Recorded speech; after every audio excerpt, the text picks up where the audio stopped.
And it looks like we should be good. Anyways, yeah, the plan for today's stream is going to be continuing on my hard mode account. For anyone wondering, I have literally not played on this since the last stream, even though I've said in like the last 5 streams that I plan on doing some gem grinding and or gum grinding between them every single time. But anyways, the plan is going to be pretty simple. We are going to go ahead and continue working it through the quests over in Remnant Zone. As we can see, we have Remnant Diamond, Remnant Queen, Remnant King in our quests currently. The plan will be to mainly work through Remnant Queen and also Remnant Diamond for today. This will involve leveling up our antenna up to level 29 and unlocking the crypt, at which point we should have access to quite literally every quest in the game, and all we'll have at that point is to complete the 5 quests we have left. This will probably take this stream plus around an hour to 2 hours in the next stream, assuming I do around 4 hours of gem grinding off stream, since I know you guys probably would get very bored if I was doing gem grinding on stream. Also, I just want to go double check that I don't for some reason have my graphics quality on high, because this is 0 FPS is literally unplayable. Oh, I have Steam open. Just a second, guys. I realize I have some stuff open in the background. This is literally unplayable. I have no idea what's going on.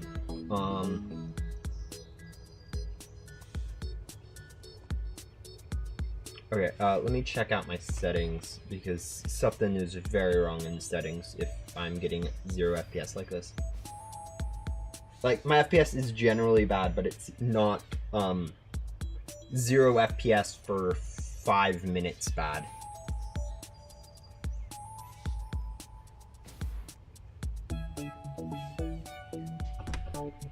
Output. That's fine. Okay.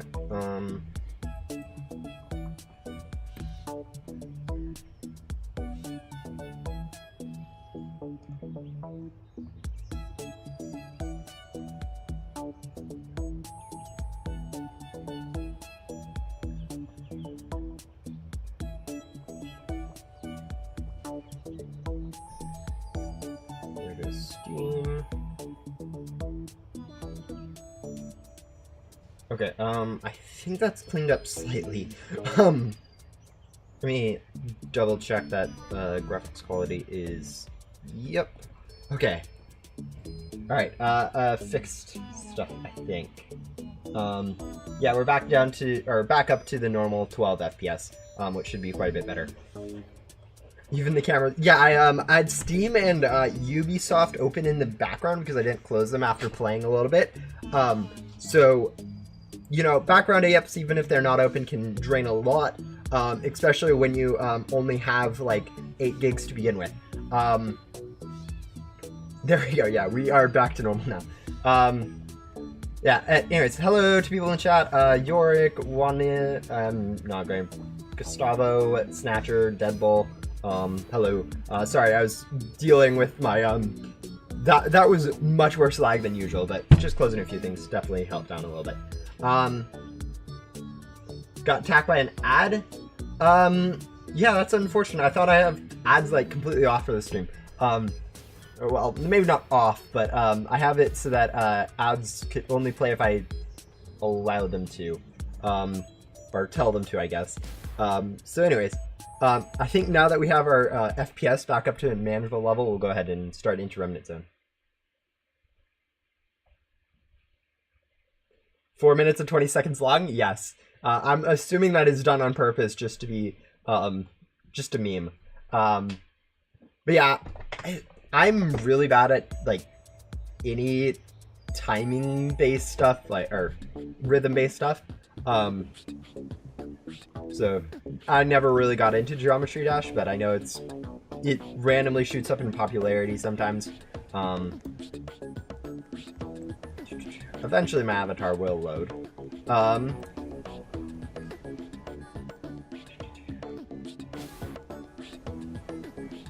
But yeah. Yeah, if you join my server and send me a friend request, I'll go ahead and accept it. If you go ahead and send me a friend request and I remember to check between streams, I accept it. At least on this account. On my main account, I don't accept friend requests. I don't even look at my friend requests, but whatever. My joins are generally on everyone for my main account, so if you ever do want to join me and I'm online, you can pretty much do that whenever. I probably should be a little bit more careful about that, but whatever. PC upgrade win. We gotta, yeah. Honestly, I've been thinking about upgrading a PC, now that I'm actually making money and, you know, could use a better PC. I don't know exactly when I'd do it, and it almost certainly wouldn't be like a build or whatever, which is probably what I should get, for like gaming and stuff. But yeah, I don't know. I've been thinking about it like casually, haven't really looked into anything though.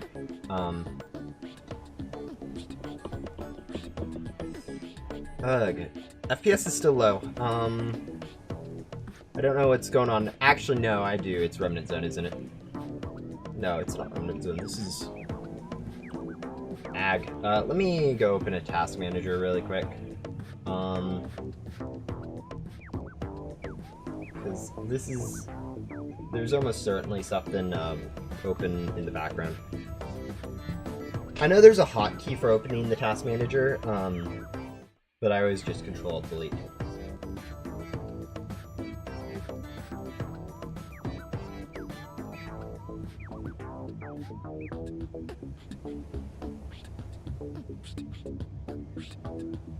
Alright.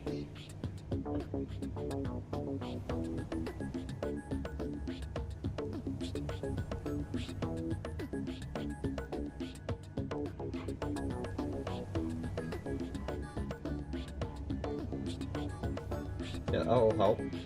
Sorry.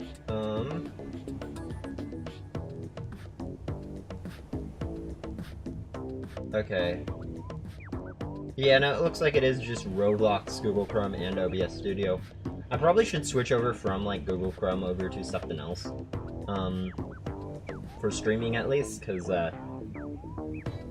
Google Chrome likes to eat resources, like no tomorrow.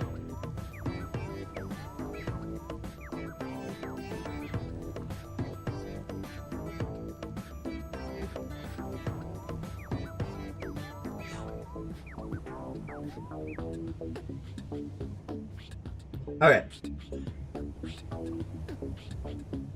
When was the last time I restarted my PC?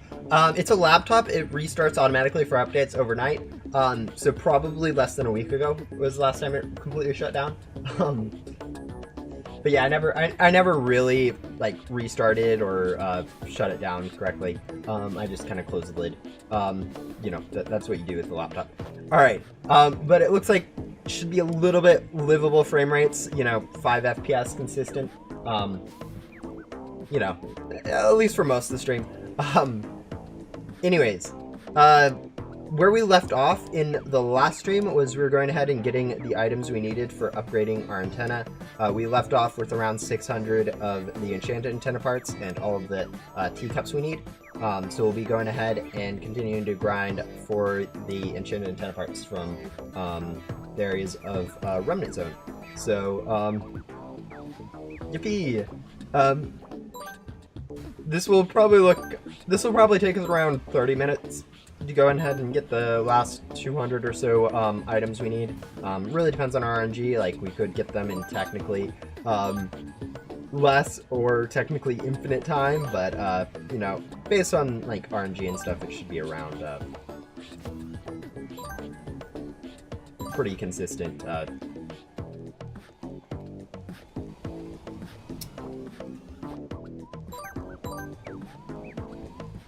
30 minutes or so.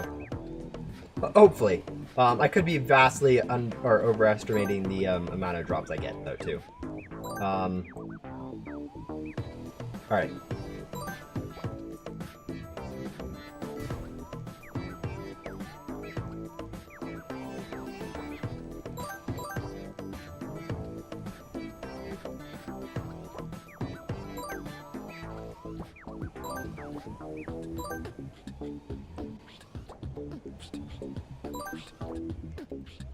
Yeah, no, it's actually kind of funny. From what I've heard, if you are used to playing on a good PC, like, if you are getting, like, 60, 30 FPS, even though that's, like, quite literally, like, right now we're running a nice, consistent 30 FPS, and it's, like, butter.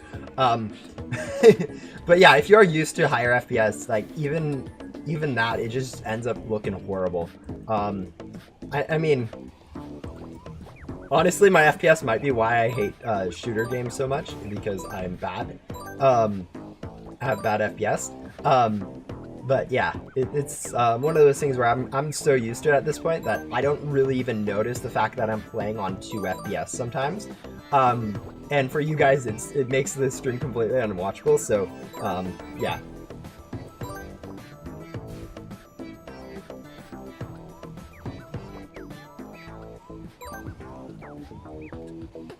There are definitely some things under the hood with Ghost Sim that are not the most lag friendly. I mean, I'm not going to be helping it too much, but I won't be probably hurting it either. But yeah, also Roblox in general is pretty laggy, even if you play other games that aren't Ghost Sim that are simple or should be optimized or whatever. It's generally lags about the same as Ghost Sim. It's not like... Roblox isn't known for having the greatest graphics quality.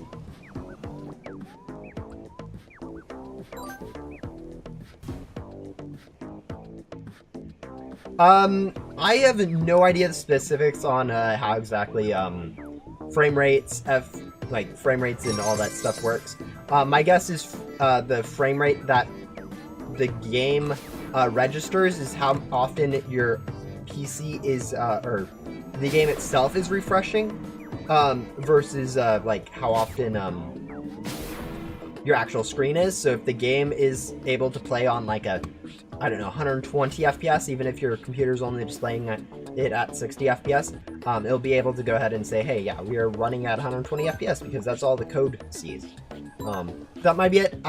I'm fairly sure this in-game measurement isn't 100% accurate all the time, just because there's other factors that will go ahead and affect it that the game has really no idea about, like, I don't know, you limiting your actual FPS, but yeah.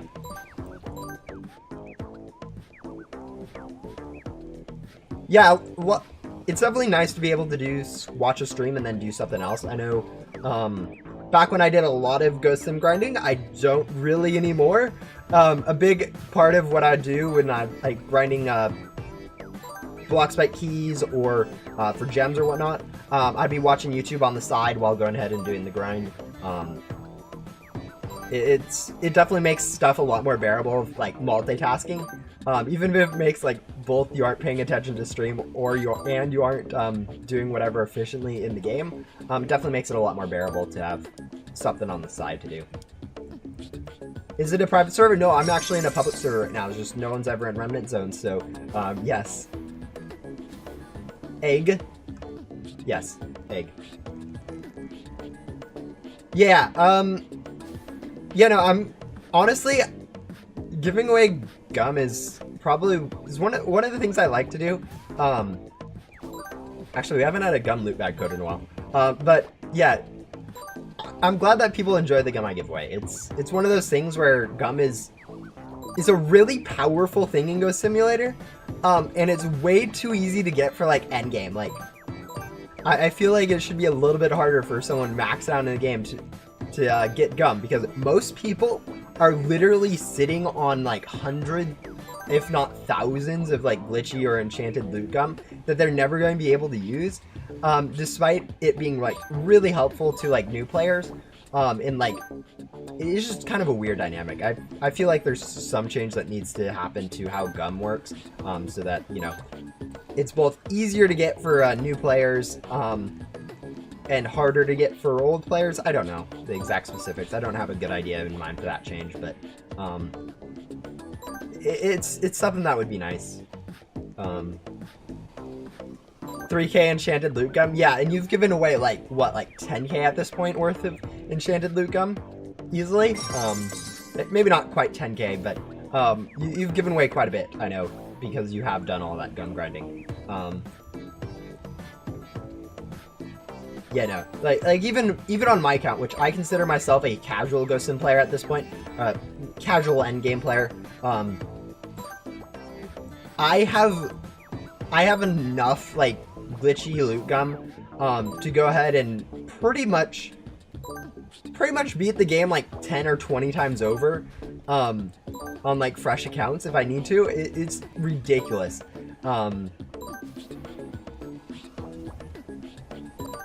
Yeah, it's the disparity is kind of ridiculous.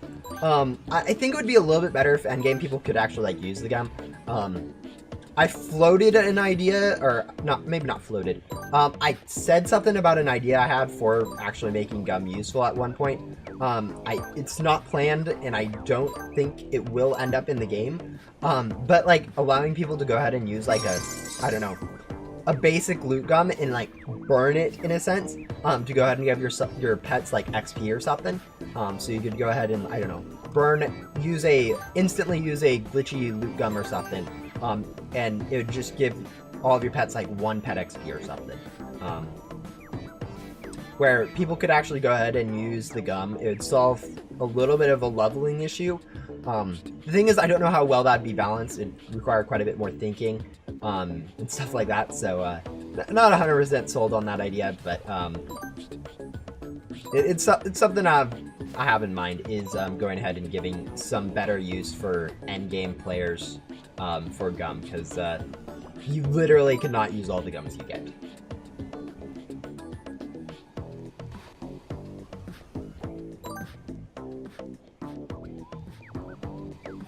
Yeah, even on this account, which is a free-to-play account, I have over 1,000 basic common gums that I'm never going to use. There's literally no use to like Zoom gum or basic X gum. On my main account, I have tons. On this account, I have tons. I just haven't really grinded enough to really have too much of an oversupply of glitchy loot gum yet. But if I wanted to, on this account, I could spend, I don't know, 4 or 5 hours grinding gum in backdoor and have hundreds of glitchy loot gum that I would never end up using on it. So I have Discord closed on my PC at the moment because it takes up too much resources for streaming. It is one of the first things to go when I go ahead and start streaming is Discord. I immediately close that. I can check on my phone, but generally I try to avoid too much Discord on stream just because it gets interesting. It gets like kind of boring if I'm just constantly checking Discord for stuff. How did you get the crown? You get the crown after defeating Bo Boss in the Void. If you talk to Bo at the end next to the portal, he'll go ahead and give you the crown. This is at the end of the game, right before you rebirth. It's a little bit into the game. It's more than like, it's antenna level 20 you'll need to beat complete Ancient Blaze. Honestly, the path is super obscure, so if you're antenna like 7 or wondering about that, good luck. It is not an easy path ahead of you. But yeah, it's pretty simple. You can turn it off in settings over here in the visual, or you can turn off the Hero's Crown.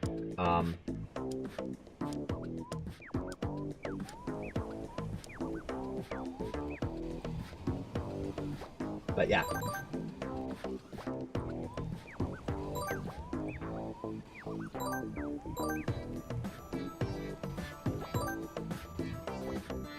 Crown of the...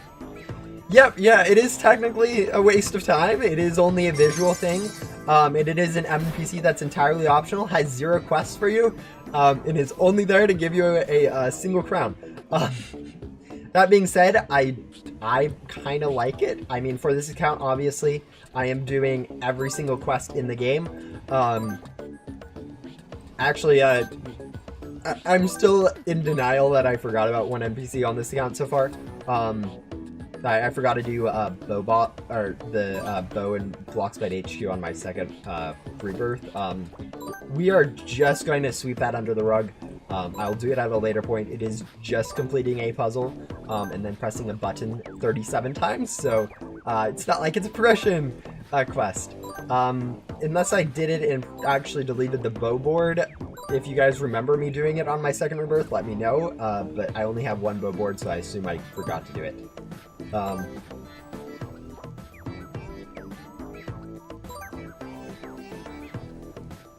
I remember once asking how to get that crown nearly 2 years ago, and a bunch of high-level people, including testers and contributors, said you had to get on a global leaderboard. Yeah, no. People do actively do trolling on Ghost Simulator. I don't agree with it. I feel like information, especially to new players, should be free and clear. There's a reason, yeah, that's my opinion. But yeah, no, I mean, that's kind of funny if you actually believe them. But yeah, no, it's pretty easy to go out and get. I mean, assuming you can beat the game, it is a grind to get there, but whatever. Once you get there, it's free.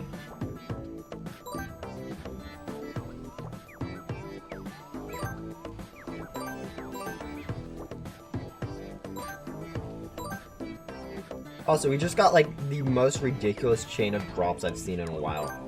Like, half the last ghost could drop some. Also, enchanted antenna parts are in the mud.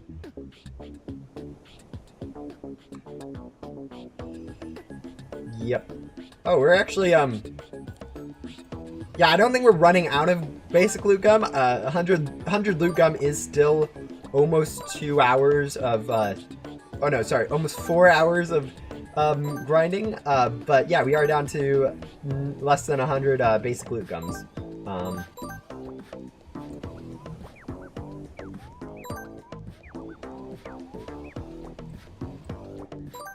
The only trolling I do is saying that the pinwheel ghosts are located at the Ghostly Islands in Main Hub. Yeah, definitely in Main Hub. Surely, that's exactly where they're called.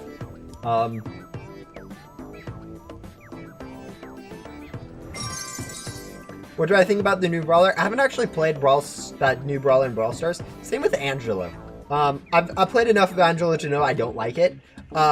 Even though apparently he is better than I think. But yeah, I haven't really played Melody. All I know is that she melts me every time. And so I don't like her.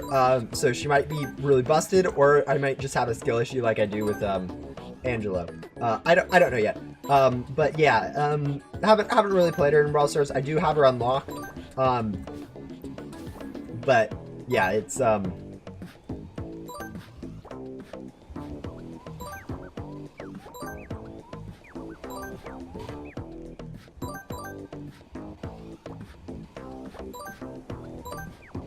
one of those things I don't have a really good opinion on yet. I like the mechanics. I think it sounds like a really unique brawler. I'm just not too sure how good she is or how balanced. From playing against her, I would say she feels a little bit too strong, but then again, I don't think she's too broken either, because although she does have a lot of health and chip damage is ridiculously good, even in just small amounts, like as Jean can probably do, but yeah, 3 supers I think was definitely weird. I like the idea behind it, but I definitely agree with I think what OJ, one of the bigger YouTubers that plays Brawl Stars, said, where it needs to consume all the remaining parts of her super or whatever. I think that would be a probably necessary change, especially with how long each of those supers is.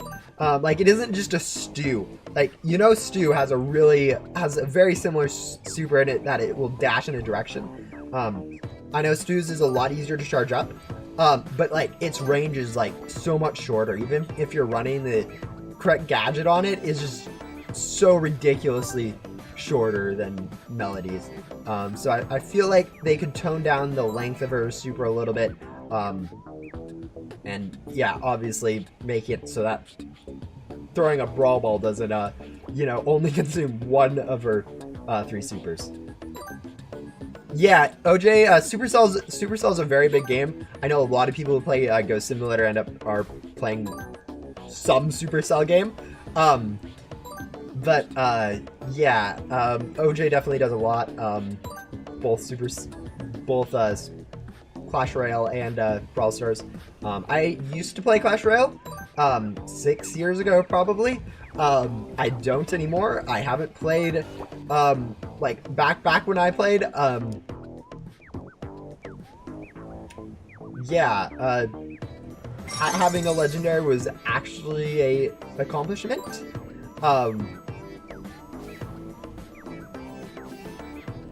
But yeah. Clash of Clans. Oh yeah, no. I don't know. I feel like pretty much everyone who plays Ghost Sim, we all have like a different. We all have a different Supercell game we play. Like I see people talking about Clash of Clans, Clash Royale, Brawl Stars, and it's like all different groups of people too. Like it's not like everyone plays all three. It's like we have a group that plays Clash Royale, we have a group that plays Clash of Clans, and we have a group that plays Brawl Stars, and they're all like completely separate.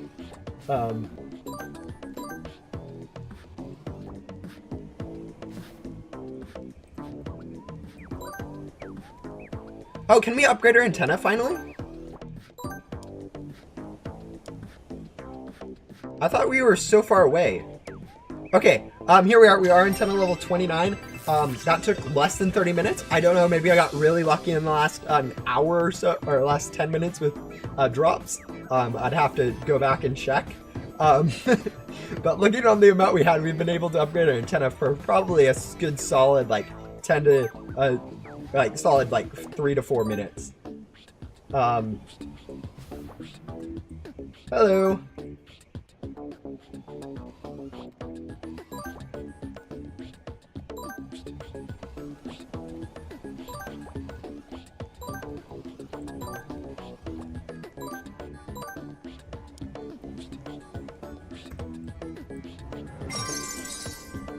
But yeah, in this episode, I think we're going to be able to get done with Remnant Queen, with maybe the exception if she has us go do an unbox crate like 15 quest.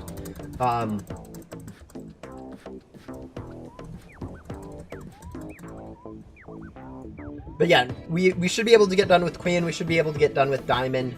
Probably are going to be able to get done with Archie, although that one might be a little more interesting. And then hopefully make a dent into King and Blaze in this quest.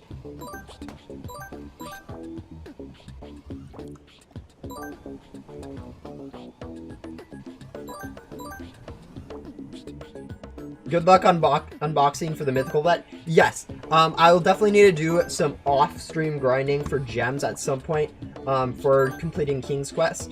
But yeah, unboxing godlies isn't going to be too hard. I mean, we have crate keys saved up, so we can cheese the last crates. Probably both of them. I think we have over 100 crate keys. Yeah, we have 138 crate keys. Plus, we can probably get another few at some point too. But yeah, the idea will be to go ahead and cheese, or not really cheese, but use crate keys on those last few crates to go ahead and get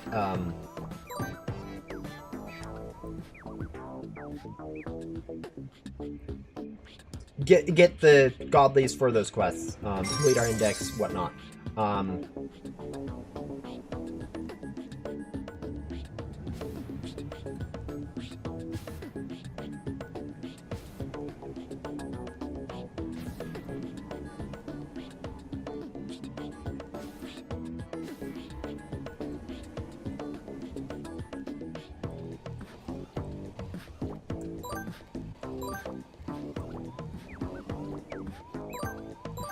But yeah, now that we have all our antenna level 29, we don't actually need to upgrade our antenna again.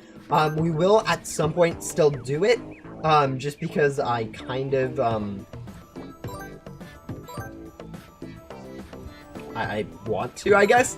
But anyways, we will upgrade our antenna at some point, but probably not this stream, and then we'll have to unlock the crypt bonus biome. But other than that, it's mainly just these 4 or 5 last quests that we have until we are pretty much done with this account. So it's actually interesting how quickly it's going to wrap up here.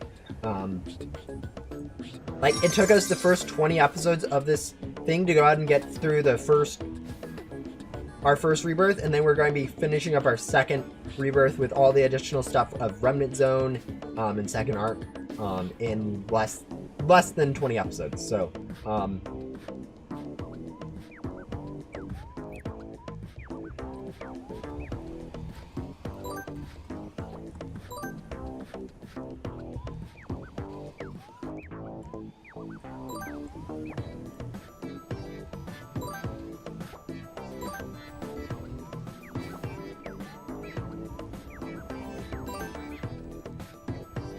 what are my top 3 areas? Okay, I really like Musical Meadows. I know right now it's kind of a really bad area just because of how the drops work in it. It's kind of a pain, which I think is fine for a bonus biome. I don't know.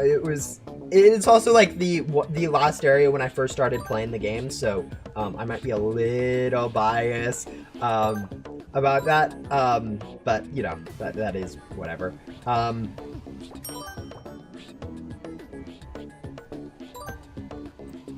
Yeah, on top of that, I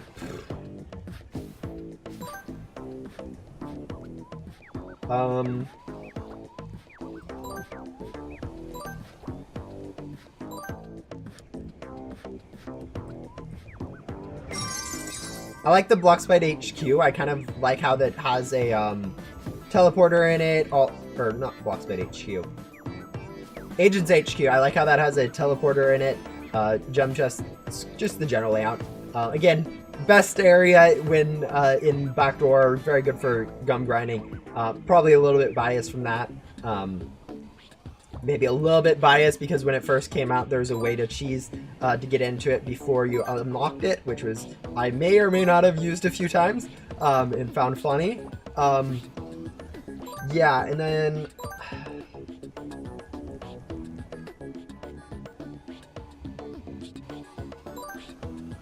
other than that, I also like the Void. I mean, I like how different the Void is. I don't think it's not the best. I definitely think there's some changes that are going to happen to Void at some point, like increasing gems, all that fun stuff from that. But yeah.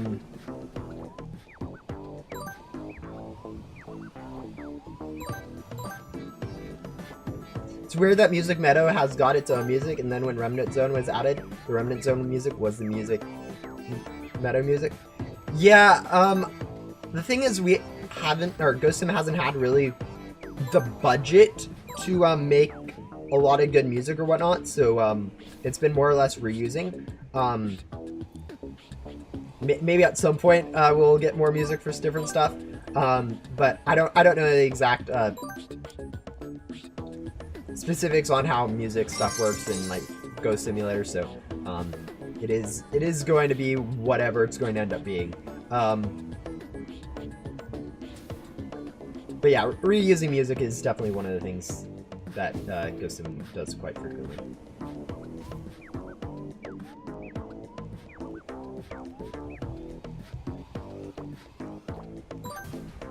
I just realized you used the word music in that sentence. Yeah, I was having a little bit of trouble reading it because it was like music was kind of throwing me for a loop. So yeah.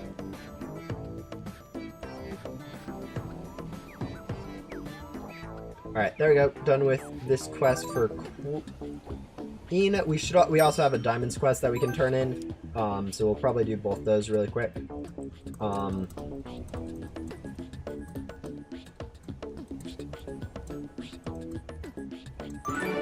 right. All right. Enchanted Jungle. I think that's the big tree, if I remember correctly. Diamonds quest we are making more progress on. We do need to now get into the crypt for a quest, but I do believe Enchanted Jungle is over this direction. Will Ghost Simulator ever appear in a Roblox events like it did in Metaverse, or the Egg Hunt? I don't know. I think it'd be cool if it did. The thing is, one, it is okay. It is a pretty low player count game. So it's kind of fallen off, and it's quite old. If it does resurge in popularity, yes, most likely it will at some point. Okay, I feel like I'm in the wrong spot. Enchanted jungle, enchanted jungle, enchanted jungle. Not there, not there, not there. Oh, it's the first biome, duh. I remember where it's located now. It's over here. I think. It's somewhere over here, trust me. It's at least in this biome somewhere. I know that one for sure. I know I've seen this, and I think I've seen it this stream too. At least we're in the right biome. But yeah, it really depends on popularity. It depends on if we get noticed. Depends if the game does good with me as a developer, really. Which I'm trying my best. Obviously, there are some things where new games are always more exciting than old games. Choosing an old game like Ghost Simulator is always just kind of like, oh wow, what if people don't like it? Anyways, we are having a very big skill issue finding this. At least I'm in the right biome right now, so we shouldn't take too long to do it. Royal's last mark.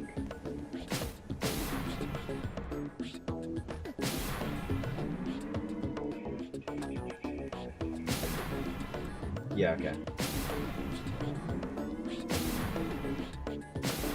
These quests that I've only done once on my main account are definitely the harder,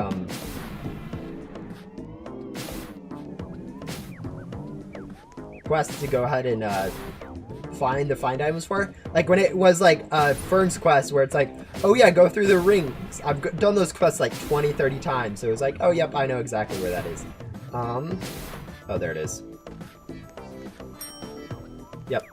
Anyways, but yeah. Egg Hunter NPC in Remnant Zone on this year's Easter. Yeah, I don't know. I feel like having quests just for boards or pets, like more than like 1 or 2 for new players is kind of useless. Anyways, here we have to go ahead and unlock the crypt biome. We'll take a quick look at our item counts, but it looks like we do need 300, and we probably have like 7 of each. We actually have almost 200 of all but the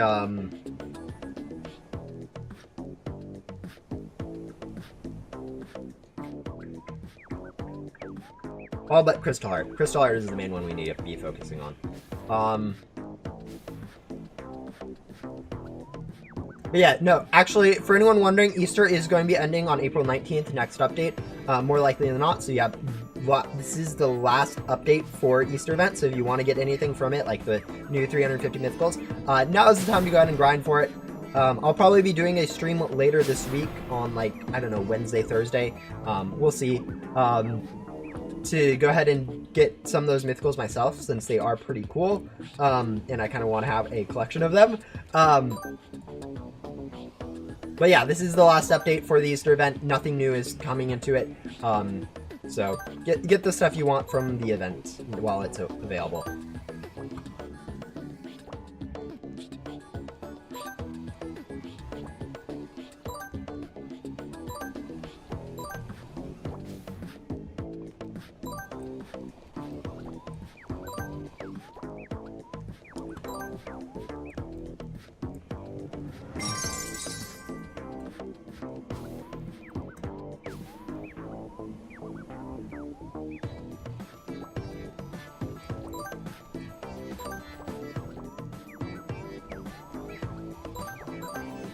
Then New World Family. I can't share too much specifics on what exactly will be going on in like future updates for Ghost Sim. I can say next update should be pretty cool. I think pretty much everyone will like it. I can't share exactly, though, what that means.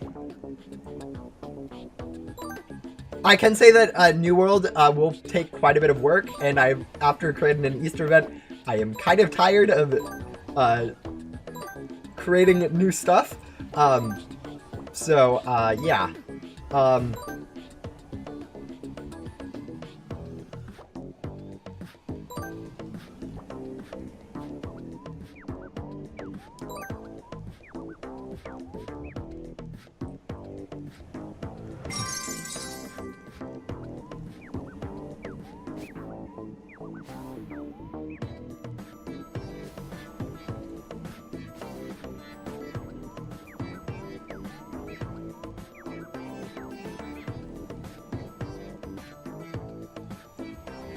Redesigning the quest for Ghost World. Yeah, no, I plan on doing that at some point. That isn't actually going to be like an entire update. I plan on doing that when I have time, or at least for some specific quests, like Shelly, making the Cheshire quest not a one-time quest, because no one likes Othello being a one-time only board when you have to go use it for crafting. Yeah, so I do plan on fixing some of that. Maybe, hopefully, at some point I find time to go ahead and make the upgrade from antenna level 10 to 11 a little bit more clear, because right now people are it is so stupidly confusing. That is probably the worst part of Ghost Sim, like, ever. And like, there have been some really bad aspects of Ghost Sim, like gems getting inflated, events that people have hated. But yeah, no, Gatekeeper's quest for the data link is probably the single worst point in Ghost Sim.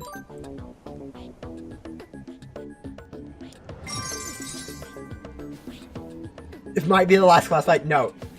Here's what I'm going to say.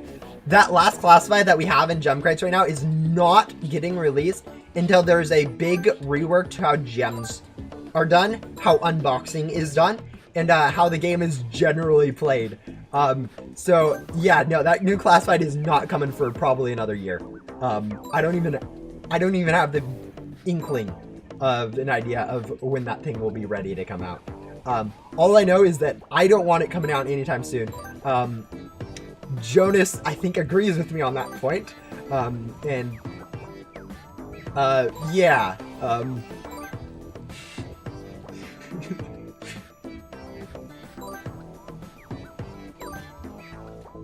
But yeah, no, next update will be cool. I'm 100% sure about it. It's going to bring a feature. This is probably too much to say. It will bring a feature that no one knows they want, but everyone, when it comes out, will want it. I'm fairly confident saying that. Like, if you guys started listing features, you aren't going to list the feature that it's going to bring. And if I said what the feature was, everyone would want it, like, now. So I'm fairly confident hyping you guys up for it. Like, there are sometimes, I think, like, the Remnant boards, when those were added, I was not confident that update would be great. Turned out decent. Not the best update, not the worst update. I mean, no one really complained about it. Came with a few cool stuff. But yeah. But you know, this update I am 100% fine with hyping people up for. Because I know that it will be cool.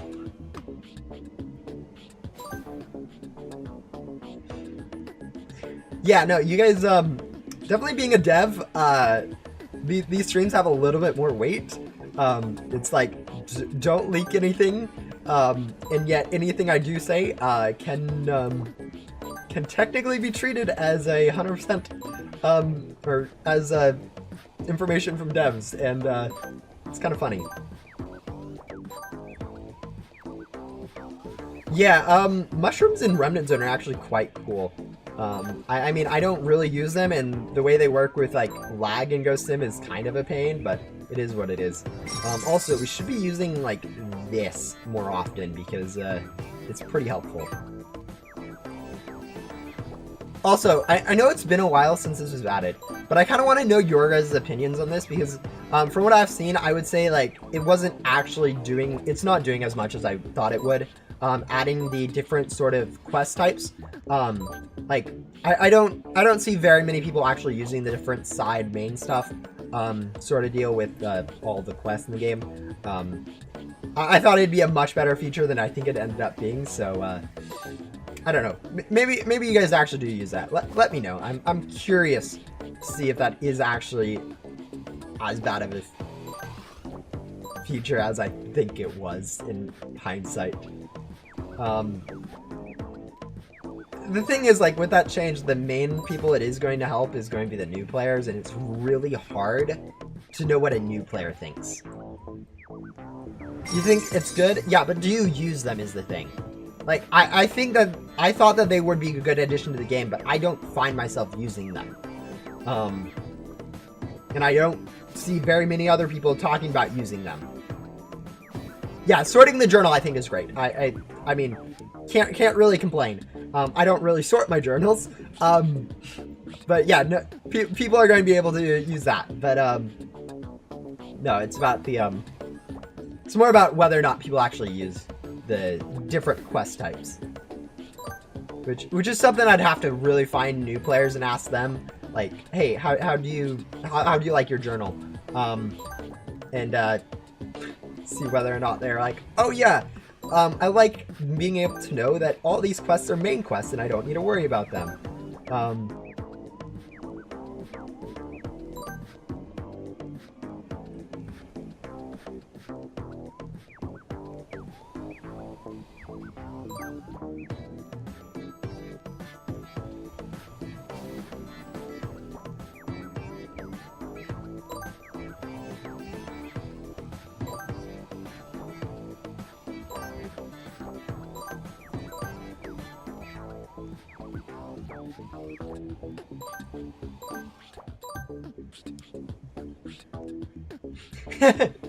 Oh yeah, yeah, my plan, okay, it's a little bit ambitious, but my plan is to go ahead and give a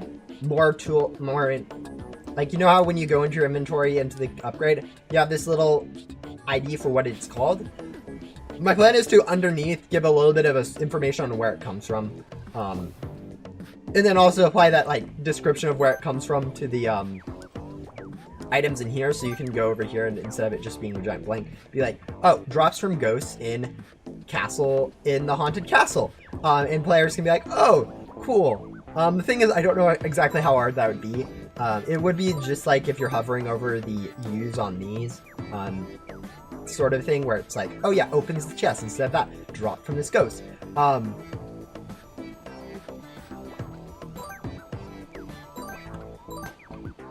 I don't know how hard that is going to be to program, because it's probably harder to program than I think. And I honestly have outstretched myself and stuff, but it would make definitely figuring out where data link comes from a lot easier. I think it'd be just a small little feature.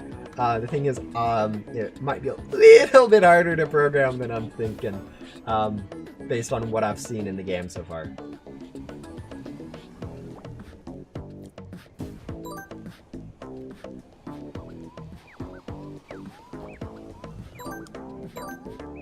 Alright, 215 tea sets, 153 crystal hearts, 240 blue ribbons. Alright, so we need about 400 more items, I think? Actually, a little less than 400 more items. Cool.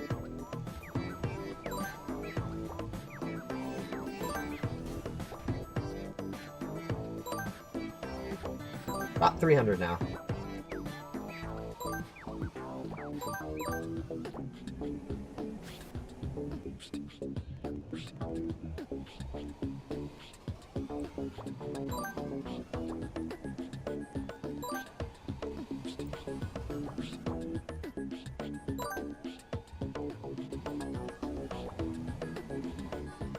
But yeah, right now my big focus in Ghost Sim, the large focus I have in Ghost Sim is going to be probably planning out the changes I have right now. Because I have a lot of changes I want to do. It's just I don't have a good plan on how to implement them, the order to do, all that stuff. So I have a lot of like kind of filler updates right at the moment that are planned. I'd say filler. They aren't really filler, but hopefully that wasn't too loud. There are cool updates. But they're filler as in they aren't going to be tackling the things that I think are most important in Ghost Simulator, like the progression and stuff. So I do plan on fixing a little bit of that.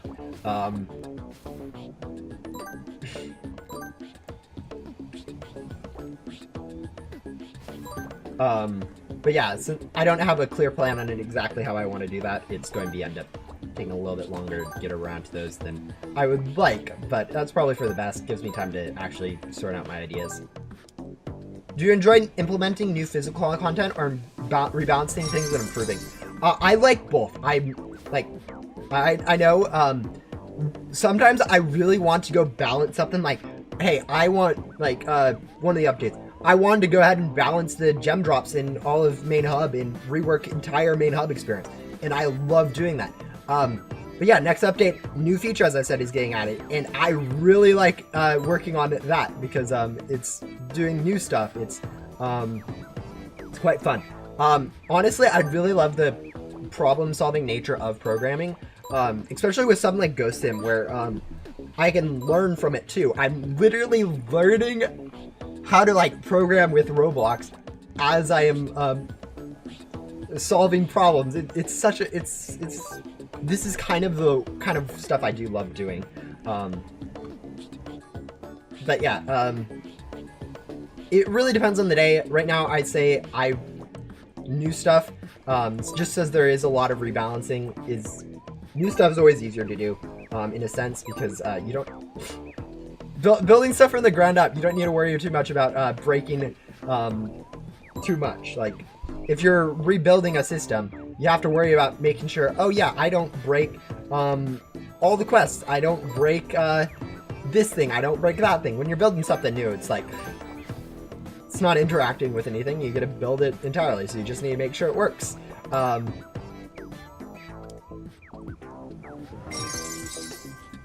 yeah.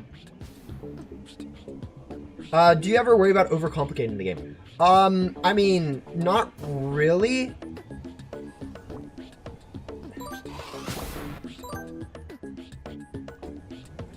I feel like Ghost Sim as it is, I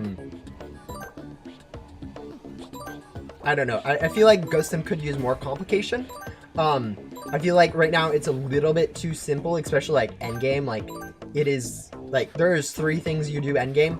You either grind rebirths, you grind gems, or you grind what else do people grind? Or you grind some sort of boss. Those are literally the 3 things you do, and there's nothing else. So adding a little bit of complication to that, I guess not really grind boss, more grind gum. But yeah, adding more stuff on top of that and making it more complicated won't necessarily be a bad thing. I think early game, yeah, should stay simple, but endgame could use a little bit of complications.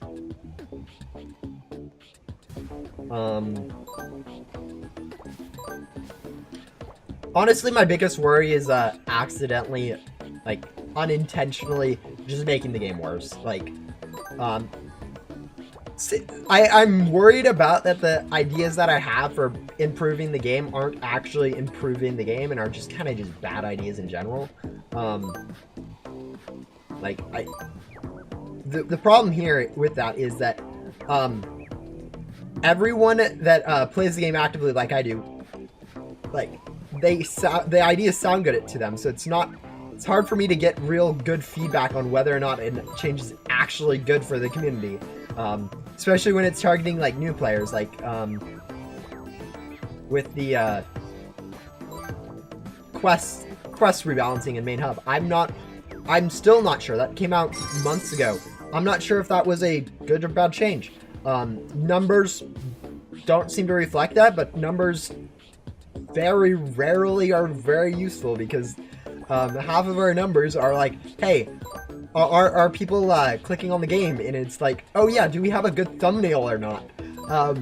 Which most of the time, we don't have a good thumbnail. Actually, right now we have a good thumbnail right now. But yeah, most of the time it's reusing thumbnails because we weren't sure what to do with having new devs if we were changing thumbnails, so we're just reusing old ones. Yeah, it's just weird. Am I ever influenced by some other Roblox games and want some concepts to be implemented in Ghost Sim as well? Yes. Yeah, 100%.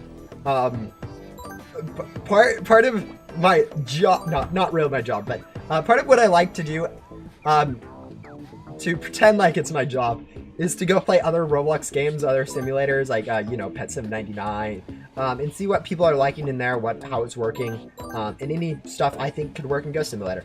I'm not good at making note of what I think is good, but I like to pretend I am. But yeah, no, I do. At some point, I would like to make a pretty good actual effort to make note of some stuff that works in games, and bring it over to Ghost Sim or whatnot, or implement some similar ideas in Ghost Sim. Keep it Ghost Sim themed, obviously, but like learning from other people is one of the things about game design that is really nice.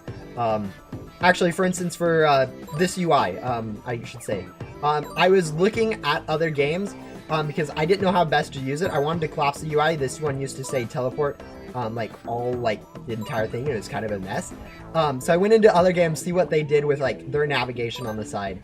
And yeah, no one really looked like Ghost Simulator, but one of the things I noticed that they did is when you hover over it, it drops down the thing. So I went ahead and implemented that, and it turned out pretty well.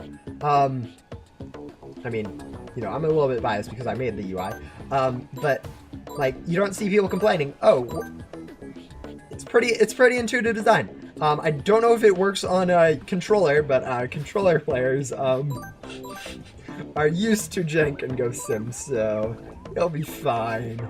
Clueless. Oh, good grief. But yeah, no, that's one thing I did actually look at other games for, is figuring out how best to use the UI. Because one of the things about UI, it doesn't matter how you design it. It's almost certainly going to be better just to copy what other people do, because that's what people are going to be used to. Like, honestly, the UI in Ghost Sim could probably be bigger. I'm noticing pretty much every other game you play simulator-wise, their UIs are pretty much the size of each of these. Maybe a little bit smaller than like inventory and journal buttons, but like their like UI, side UI for like, I don't know, this teleport are like huge. With the idea that kids having big buttons, kids will figure out that they exist a lot easier than these small itty bitty side buttons. But yeah, you know.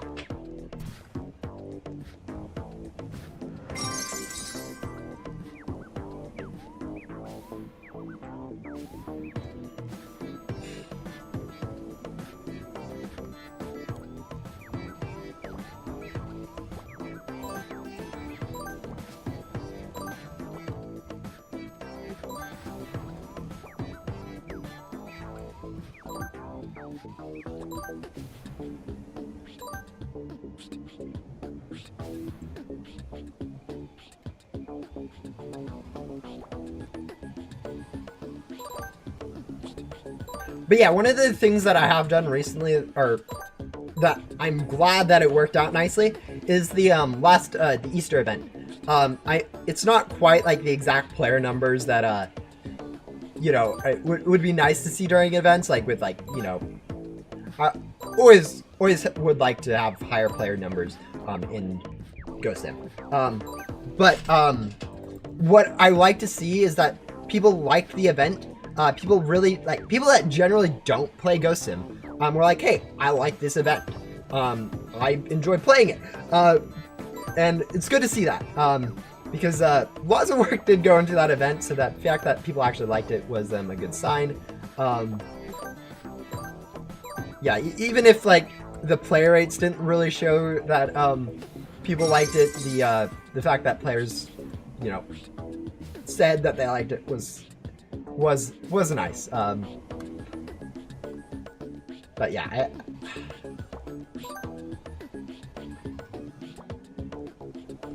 bit of a quiet stream today. Yeah, I don't know. Honestly, from the looks of it, people are just chilling with it in the background and doing their own thing, which is probably the best. I don't know. I always hate it when someone like comes into one of my streams and is like, oh hey, hello, I love watching your stuff. And then they say something like, oh yeah, I have homework due in 2 hours. But yeah, that can wait. And it's like, no, please go do your homework. Don't like lose out on school or whatever other stuff you have to do and watch a YouTube stream. It's not productive. But yeah, no, being productive, watching YouTube and doing your homework, that is a good idea.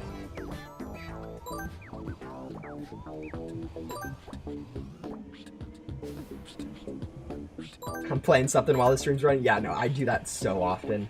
Or I used to. I don't really play too much anymore, so I don't do it as often. Actually, generally the thing I do is Discord and playing. That is actually my distraction. I treat your streams like I'm listening to a podcast. Yeah, no,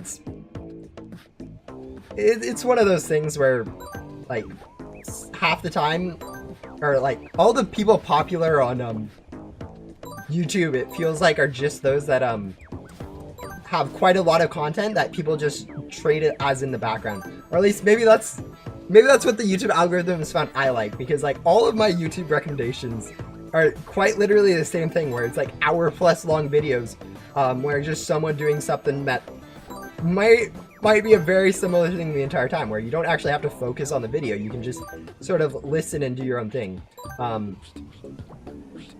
But yeah. No, actually, when I'm programming Ghost Sim, one of the things I do is either I have Discord open in the other monitor, and every 5 minutes or so, when I want a mental break from working on programming, I go chat on Discord for 20 minutes. Or I'll have one of those YouTube videos from like Virtual, which is a Trackmania racing game, which I'm horrible at, but blew up recently on YouTube, blew up like 2 years ago on YouTube. 2, 3, 4? Blew up a while ago on YouTube, and it just has consistent uploads of long videos that the running joke is people sleep to, sort of content. You know those videos that people joke about people sleeping to, where it's just someone like talking very intermittently. You guys probably know who Virtual is. Like, I mean, if you guys watch my content, you guys are on YouTube, so yeah. But yeah, it's one of those things where having something in the background always is nice. And like, there's a difference between having an actual like TV show or movie or something like on Netflix or Disney Plus or something, where it's something like, oh yeah, I actually want to pay attention to this because, you know, interesting, versus a YouTube video where, yeah, maybe it's interesting, but you don't care if you miss like a 5-10 minutes of conversation or what actually happened that they're reacting to or whatnot, because like, you know, it's lower quality.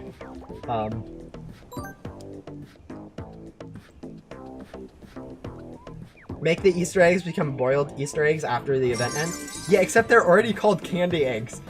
So what do we call them? Spoiled candy eggs?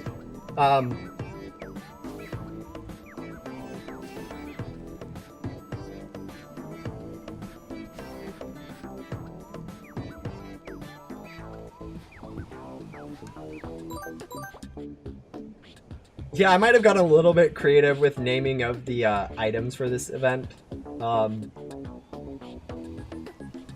Melted candy eggs? Ooh, that's a good one.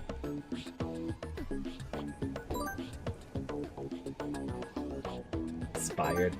Yeah, alright, where are we at on item-wise? We have 312 blue ribbons, so we don't need any more of those. 261 tea sets.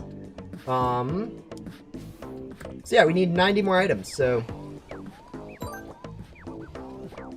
You're actually doing pretty good.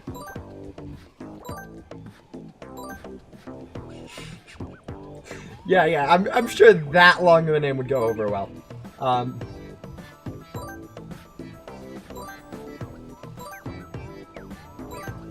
Now, most likely they'll say like all other event items stay, where it just kind of goes to Candy Eggs 2024 or something.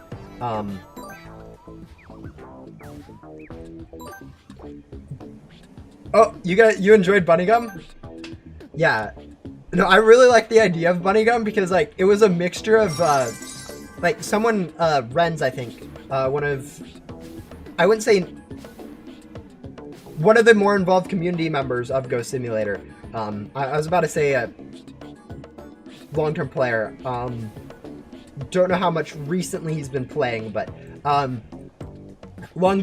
pretty notable community member had the idea for something similar a while back before it. And I kind of yoinked that idea, made sure it worked, and then also added bunny ears to it. But yeah, it was a pretty clean idea with like all the little aspects of it. I think it wouldn't work well without the bunny ears. I think the bunny ears just add the nice little touch that it needed to actually make it seem like a legitimately cool event gum. But yeah.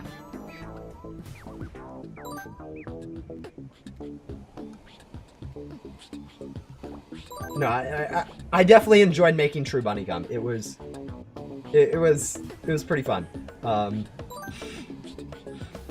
I think when I originally first created it, it might have been a actually it might still be a lag machine. When I first created it, it was sensing whenever the player was the player character, like humanoid or whatever, changed. So every time you moved, or not every time you moved, but anytime something changed in it, it would be running a function. So I patched that up a little bit. I didn't notice any lag problems. I don't think people are noticing any lag problems with it, but it is one of those things where there was a potential for that thing to just be completely broken. But yeah, actually programming it was pretty simple.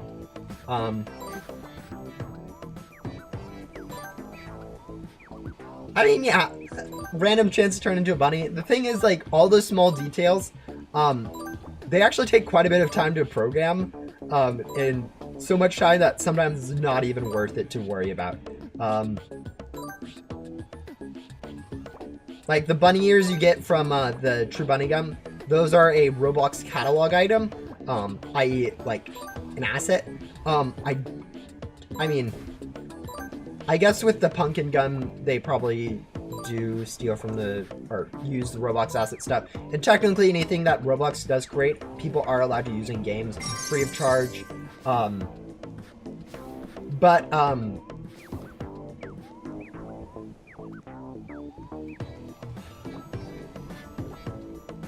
I think Ghost Sim is one of those things where it tries not to use too much of the stuff from Roblox for free, just because, I don't know, company policy, I guess, but it does make development quite a bit easier where you can just steal stuff. Not steal. You are allowed to use anything that Roblox has created. I'm fairly sure on this. It's written. I've read the things. I'm fairly sure. I read at some point that yeah, no, anything Roblox creates, you can use in your game, and it's fair use. But it still feels weird every time I do it. But yeah, it would be funny if one of the gums permanently turned you into a bunny, gave you the ears, gave you like everything. 312, 281, 270. Okay, we're almost there.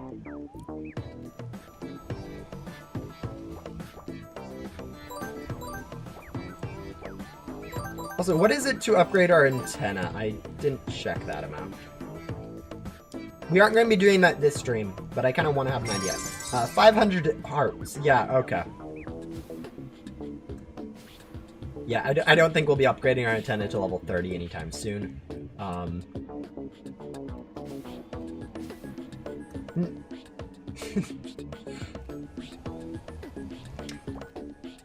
Yeah, no, if you guys have good ideas for gum, like, creative gum usage, let me know. Because for these events, it's always one of those things where it's nice to add those small little gums, but it's hard to come up with an idea for it. Fortunately, people had already came up with the idea for this year's gum, but next year's gum, there is a giant blank slate, or for something for like Christmas gum, or a East or Halloween gum. Feel free to share.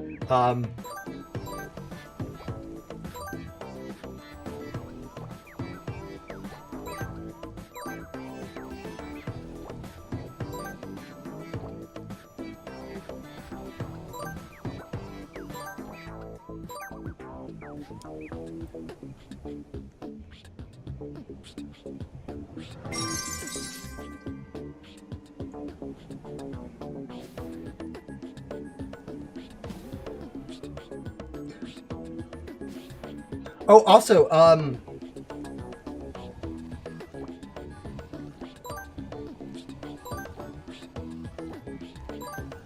one of the things I've noticed while digging around in some Ghost Sims code is that some ideas on how stuff worked, like I know a lot of you guys have specifically seen this with like the daily rewards, but a lot of the ways that I've said how stuff works, like this first daily reward, I at one point said, oh yeah, that's a random gum. Now that I've programmed and made it visible to everyone can kind of see that no, that's not a random gum. That is a ghostly zoom gum and a ghostly vacuum gum, which is just kind of garbage. It's kind of funny. But another thing I found on like a similar vein to that is for this starter pack, where it says 15 gums. I mean, with you guys now knowing how the dailies work and me bringing up, you guys probably have a fairly good guess on what exactly it means by 15 gums. I'll give you guys a few chances to go ahead and guess exactly what the starter pack actually contains.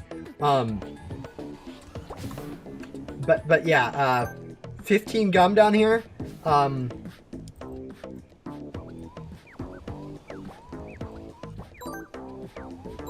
It's not great, to say the least. I mean, it is 15 gum, and it is yeah, I don't think it's going to be 15 gum that will help anyone. It'll actually, yeah, it might help one person. But yeah, it's actually it's 15 specific gum, as you guys could probably guess. It is 5 basic vacuum gum, 5 basic zoom gum, in basic hoverboard. No, it's not even, it doesn't even have basic loot. It is 5 basic zoom, 5 basic vacuum, and 5 basic lucky gum, which, you know, it's decent, I guess. But like,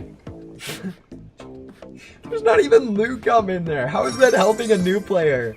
I do actually plan on improving starter pack at some point. I think next update there's going to be a small improvement to it that should help a little bit. I'm not changing like how it's marketed or anything, so not going to be really big change. But like I'm assuming you guys could probably figure out what the most obvious change to based on recent events would be for the starter pack,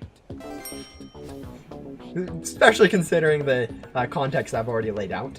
5 out of 15, I'll take it. Yeah, I mean, basic lucky gum, I mean, yeah, cool, new player can't really get it very easily, but like, it's not going to help them progress. Like, those crates, like the crates that they have access to are so, actually they're better now. But like, it's one of those things where it's like, no new player is actually going to benefit from having those gums. But yeah, it should, I do plan on improving it at some point. Alright, the question now is, what quest do I specifically start working on? Because now we have a few options. We have 5 quests now available to us. We have Queen, we have Diamond, we have King. Those all three we started, but we also have Archie over here, which I need to complete at some point. We have Blaze. Honestly, I should probably just be doing all of them. Like, I've been ignoring King because I don't want to switch out my pets because I want to be lazy. But, like, Associate Archie. Yeah, I don't know.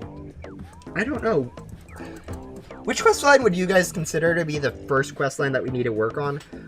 I'd say Queen is probably the one we should focus on. And then once we're done with Queen, we'll go ahead and do Archie, and then Jax, and then King and Blaze. Finish Diamond? Yeah, I think finishing Diamond's also a good one. Like the thing is, because like if we focus on like Archie's, for instance, that's going to get us the Remnant Guardian unlocked.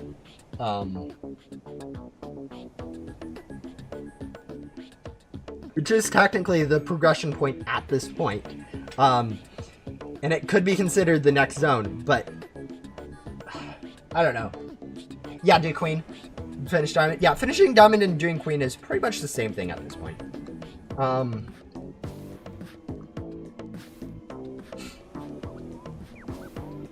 And I guess we'll go ahead and grab Blaze just so we have an idea of what his quest is. I think like King, we're going to ignore his quest, even if we can like multitask it with Queen's and Diamond's quest. Ooh, that's a weird lag spike. We're back, I think. No, we're not back.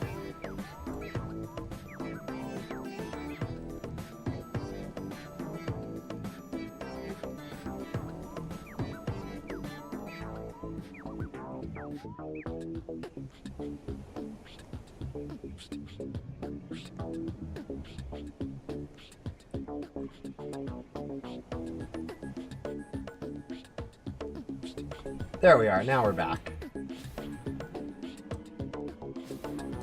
That was a weird lag spike. But yeah, I don't know. I really hate multitasking quests. I know it's like the best way to complete tasks, but like, I don't know. I can't be bothered to like even equip like this.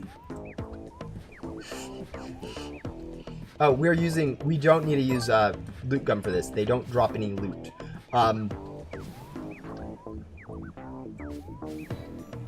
But yeah, I can't ever be bothered to actually correctly multitask quests.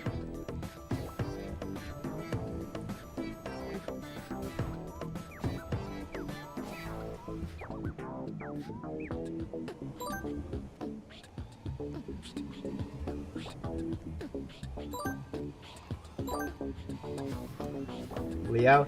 Yeah, Leo's an interesting one. I don't think I very rarely do Leo. I mean, obviously, but because technically it is not worth the time. But yeah, Leo, like there are some quests in specifically Ghost World that really mesh well together. I can't remember exactly which ones.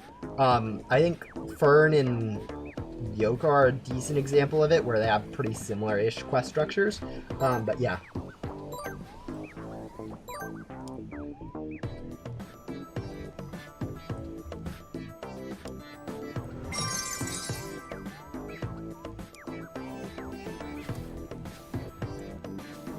Yeah.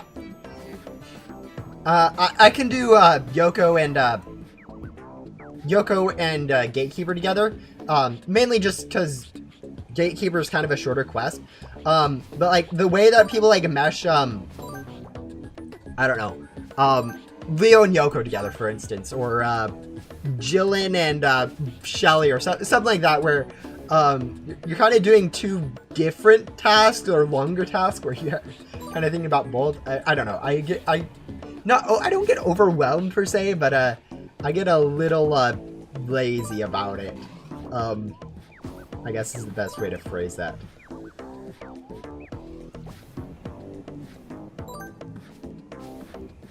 Also, I like how we've seen absolutely no one for the longest time, and now that we've moved into Crypt, we are all of a sudden seeing literally everyone.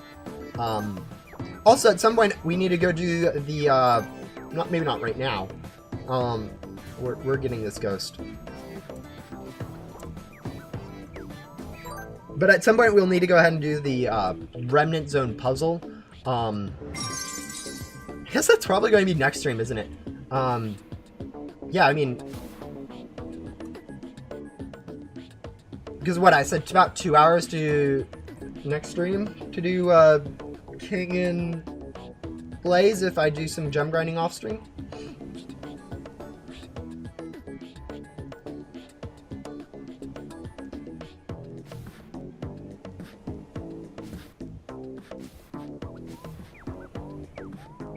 I forgot that exists. Yeah, no, I do too. I mean, I think I said this earlier in this stream. I think I forgot to do the board puzzle for this account on my second rebirth, so there's kind of just a quest in Bloxblade HQ chilling that I forgot to do, which is technically against the rules of this account, but no one's actually going to mind that because yeah, that would be crazy.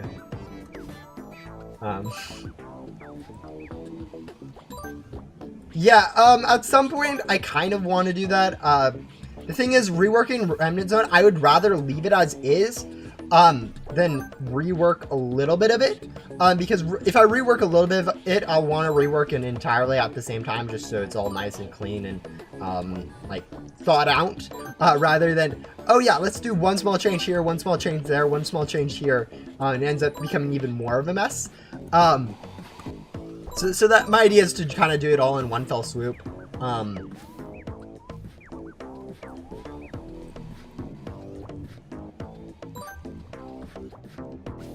Also, there is literally none of the rare ghosts anywhere.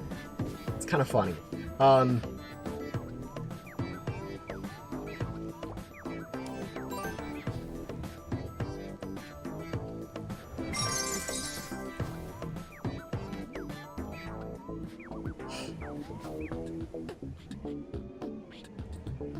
But yeah, if I did go ahead and fix some of the issues in Remnant Zone, I think the first thing that would get,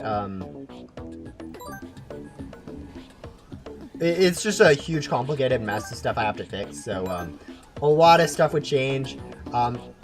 If I did fix some stuff, I'd want to add items, to the bonus biomes to, make them on par. I'd want to nerf gum grinding. I would want to, yeah, there's a lot of stuff that would get changed if I actually actively tried to do stuff.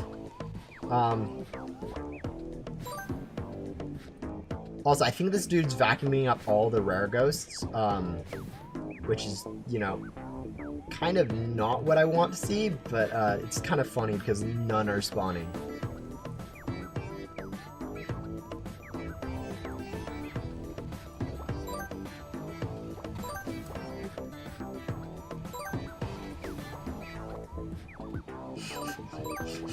Like, we're gonna get 60... oh, there's one. Mine. I was about to say, we're gonna get 60 ghosts with... Rook ghosts with only 5 wisp candles, which would be actually hilarious RNG.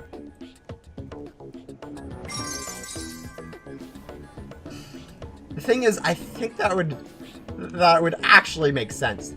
I could definitely see Blaze trying to eat ghosts.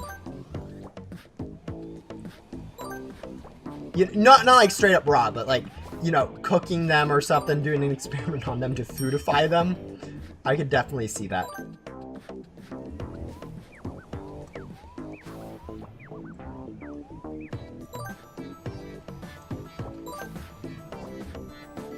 Okay, the only solution to if rare ghosts aren't spawning is to go ahead and vacuum more ghosts. Like, I'm assuming this dude's just taking them all, so I'm not actually able to see them, but yeah.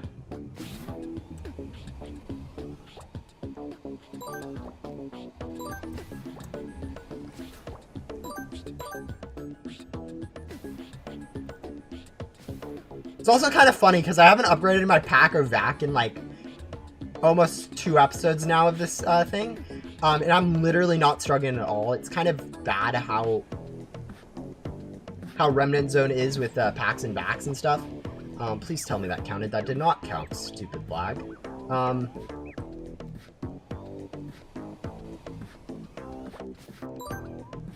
This one will. No, it won't.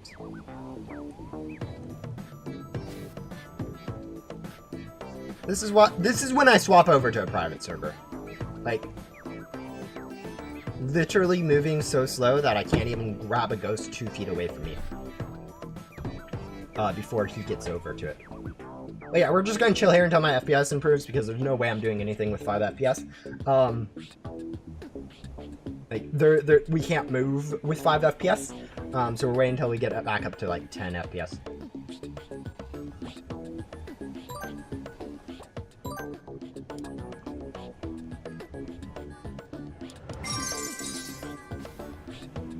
And I think once we get done with this diamond quest, I think our last quest is going to be pretty simple, so we'll go ahead and breeze through diamond. That'll give us a little bit of board storage that we aren't going to care about. And yeah. Oh. I just remembered something. There's a board... That was rude. Okay, no, we did do board crate 4. I remember that there's a board crate added to Ghost World. I couldn't remember if we did that on this account or if it was one of those things that was added in the middle of when this account existed, and I just completely forgot about it. Alright, there are some rare ghosts that we need desperately. Don't fall in there.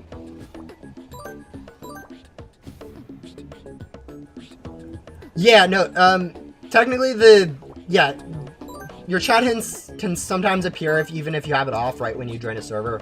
It's one of those things, like, that's just going to be how it works. Not too much of a way to fix that unless, like, I don't know. I mean, there is ways to fix that, but, like, it showing up once if you join no one's going to complain too much about that. But yeah, it's a known issue. It was added after you were done with Ghost World in it, I think. Yes, it was added while we were working on this account. I just couldn't remember if we actually went back and did it or not, or if we just never did stuff in the first place. Also, says this is an obtain, but since we already have these items, it's actually a collect quest, for whatever reason. Just a minor typo. No one really cares.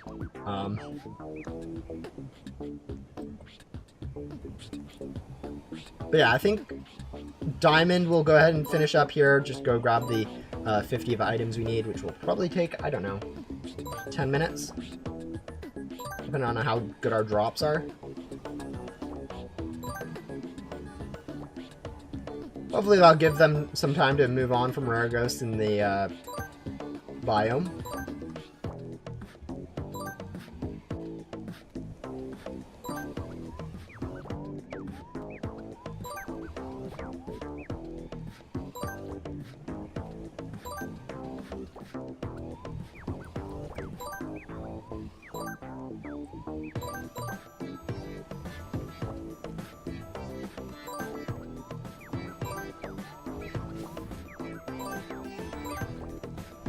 I like how for the first, like, half the ghosts we vacuumed in here, they didn't drop any items. And then the last half, I'll drop, like, half of them drop some. Like the RNG you get with item drops in Remnant Zone is so whack with it being low rates. There are times when you will use a loot gum and you'll get, like, no drops. Whose quest was that? Oh, that was Blaze's quest. And then there will be times where you use it and, like, every other ghost will drop an item for you. And I mean, if you vacuum enough ghosts, it will balance out, so it won't be too bad. But so it's always kind of a pain when you're doing when you're trying to get the items.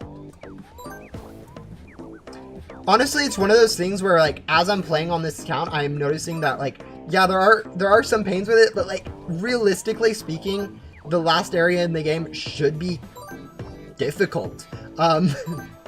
Like, when Backdoor came out, people were complaining about the difficulty of Backdoor, and it got nerfed. But, like, when it was, like, first coming out, people enjoyed the difficulty. There were players like me who, when an update dropped, would spend 6, 8, 10 hours to go ahead and complete the newest area. because, you know, that is what you did. Now, though, that you can do rebirths in, like, under 2 hours, it's one of those things where it's like, yeah, okay, it's kind of understandable that people are bored with an area that takes longer than 5 hours to get through. That, okay, maybe it should get a little bit of rework, but I honestly think it's, from what I've seen complaint-wise, it'd be fine if the difficulty of it matched up with the,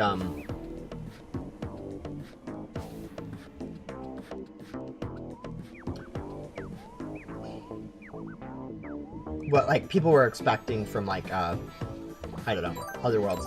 Where instead of it being a item-based progression, it was more of, like, a vacuum-based progression. So it wasn't just getting really bad RNG with drops, it was more, oh, it takes forever to vacuum a ghost. I don't know if that would fix the issue. I think people would probably still complain time-wise, even if it, like, the grind feels better. I don't know, maybe if the grind feels better, even if it is the same time, people won't complain as much, but who knows. It's just one of those things where it's like, I see people talking about it, and I understand playing through this a little bit more what they're talking about, but, like, still, I don't know. I think that's, like, the one desync that, even though I am, like, listening to people's feedback, that's, like, the one thing where it's like, no, I'm not really listening to people's feedback on that one specific issue, because I think it's fine. And that is kind of where a developer, like, as a developer, you kind of want to listen to the people, your community, about stuff, and even if you don't agree with it, probably should do stuff like that. I'm probably going to end up being that one developer that everyone's complaining about one thing, and they don't do anything because they aren't, it just seems like they're out of touch because of that. I'm not out of touch because of that, I am just being a little bit, I don't know, stubborn about it. Yeah, I agree with that. I think, as it is, Remnant Zone is kind of lackluster in terms of, like, actual rewards.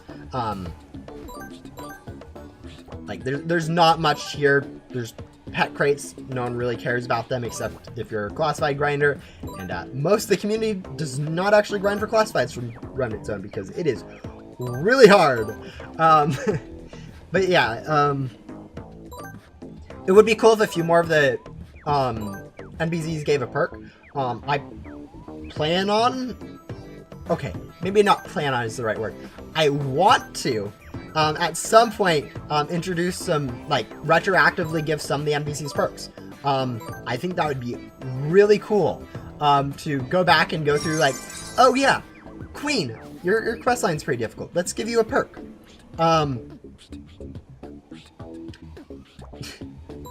And so, like, people who are playing through Remnant Zone could go through, like, the experience they have in with Backdoor, where, like, every few areas, even though it is difficult, they are getting cool rewards. It isn't just this useless parachute that, okay, I shouldn't say useless, it has 2 uses. A mostly useless parachute, that half the people want to disable. That's a better way to phrase it. But yeah, no, I would like to. It does, though, require me to come up with good perk ideas.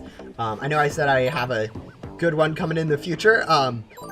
It's actually kind of hard to come up with good perk ideas, so, yeah. It would be, yes, it would be really strange if this last area was easy. Especially considering how long it is to complete the game for the first time. I feel like this difficulty is 100% deserved, but yeah. Parachute saves me from needing jetpack. Yeah, it is a helpful navigation item. It's just one of those things where, like, most people don't really use it, or at least I don't use it, I guess. I shouldn't say most people don't use it, but, like, it is not a, it's not an overcharge, it's not a jetpack. Like, overcharge and jetpack, I think you guys can all agree are, overcharge less so. But, like, jetpack, for instance, you all can agree that is a really good perk. Really helpful for navigation, helps with obbies, just a clean perk idea. Parachute, a little less so. Like, you don't have people asking to disable jetpack. Whereas I've seen multiple suggestions where people that get upvotes where it's like, hey, yeah, disabled parachute. And it's like one of those things where it's like, yeah, I mean, obviously an option to disable it isn't that bad. But the fact that people are even requesting it is kind of a bad sign. Bye.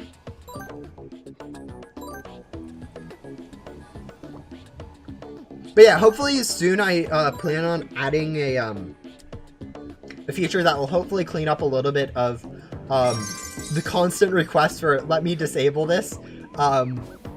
Not super soon, not like next update, but in a few months, I think.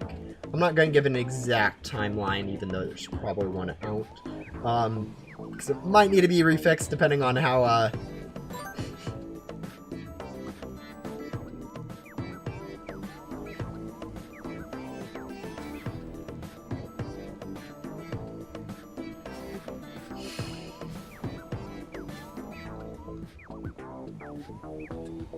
fast or not I move on stuff, because I'm fairly sure I have myself pretty well paced for updates for the next few updates, so it should be able to be out on time. But every once in a while there's something I hit where it's like, oh yeah, that needs to get pushed a little bit further down the road.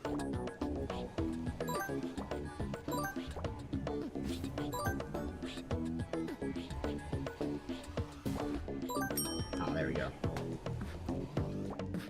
Alright, Crystal Hearts.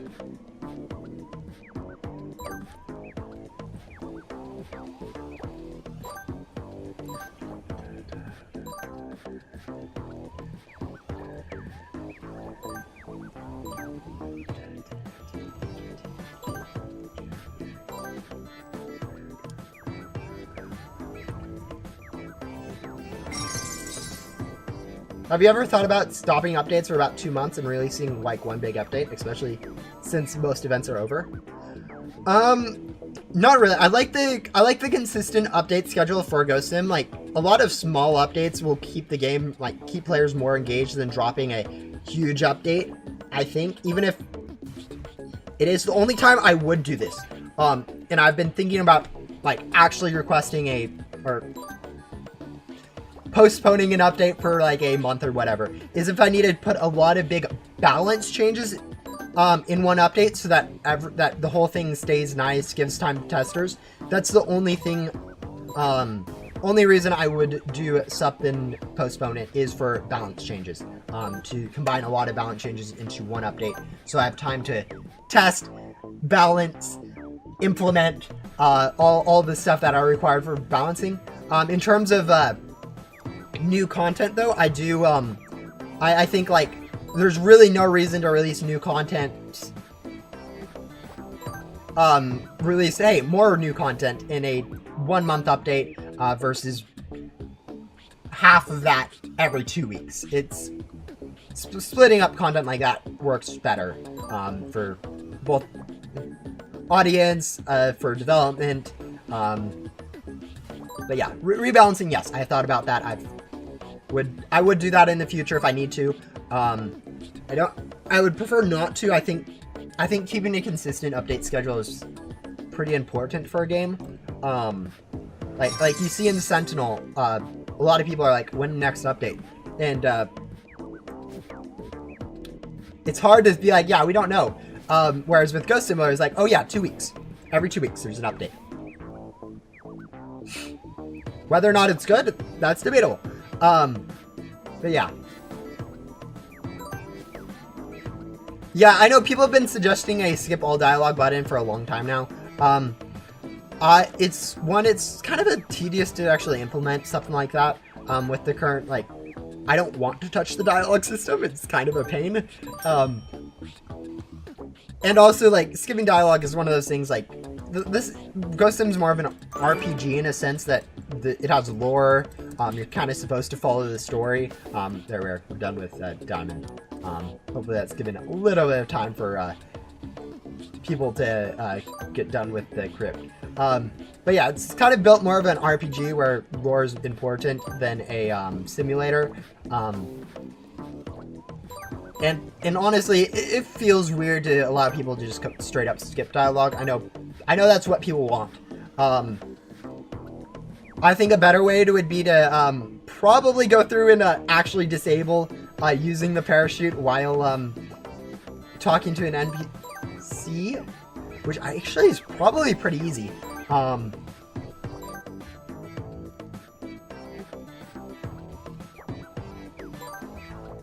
Yeah, there are some things that are actually easier for me to do than you'd think. It's just I'd have to go figure out how to best implement it. Like one of those things that people reported is like you keep momentum when teleporting or something. I'm not sure how hard that is to stop. But all it would take would be doing like, I don't know, 20 minutes of research, 40 minutes of digging through code to figure out where that happens, and then 40 minutes of figuring out a good way to actually implement that, without actually like, and yeah, and that would be, I don't know, 2 hours of work for something that people actually care about. It's just, finding the motivation to do stuff like that is kind of difficult. Anyways, let's go ahead and grab Wisp Ghosts.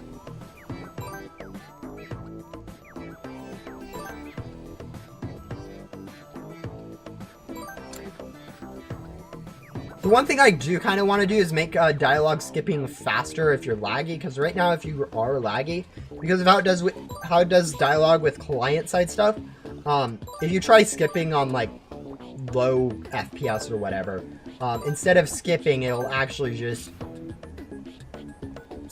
continue to go slow. It's kind of rough. Yeah, it is something I could maybe do. I just need to figure out what exactly the process for that is.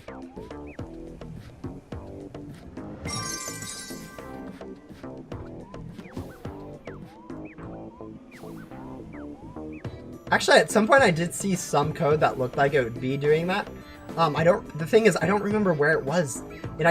And I'd have to go find that code. I'd have to go find where the remnant... Yeah, I'll actually, if I have time, I'm actually working on teleport stuff for the next update a little bit.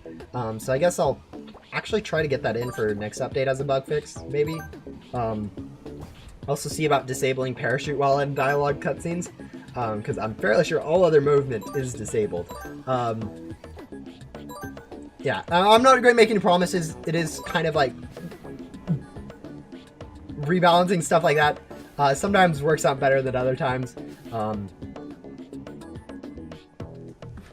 Sometimes I'm trying to fix one small bug, and it is 70 lines of code to make it so that you don't move 5 inches when you do this one thing. Where it's like, oh yeah, no, it's going to be much easier just to be like, hey guys, don't do that, please. More than anything else. Oh, yeah. There are some things as a developer where it's like, yeah, my time isn't... Fixing that bug isn't really worth the time. Also, let's turn in Blaze's quest since we've done it. What is this? Why do you do that sometimes?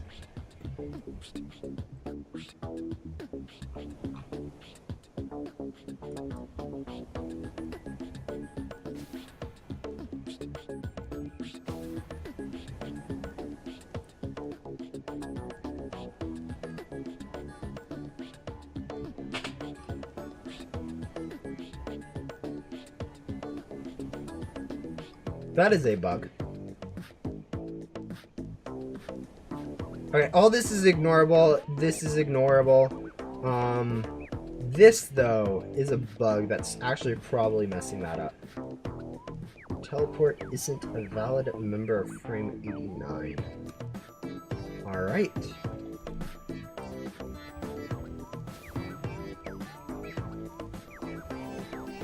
That I can fix.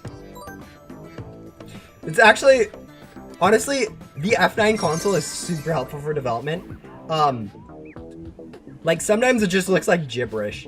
But, like, it's helpful gibberish.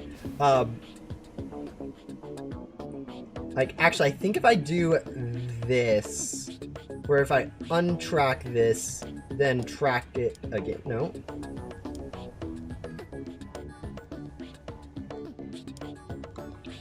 Oh! Oh! Did this entire thing break because I completed a quest? I mean, that makes no sense, but...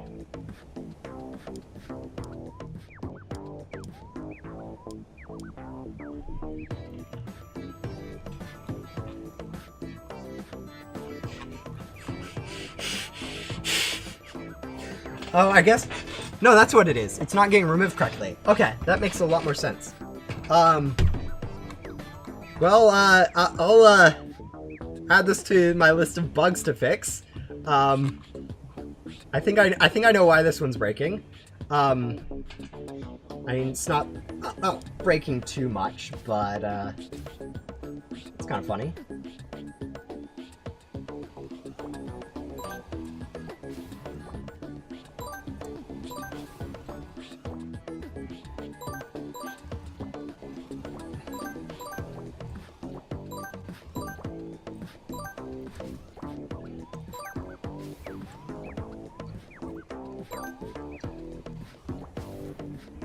Oh, that's probably a gamepad issue, isn't it?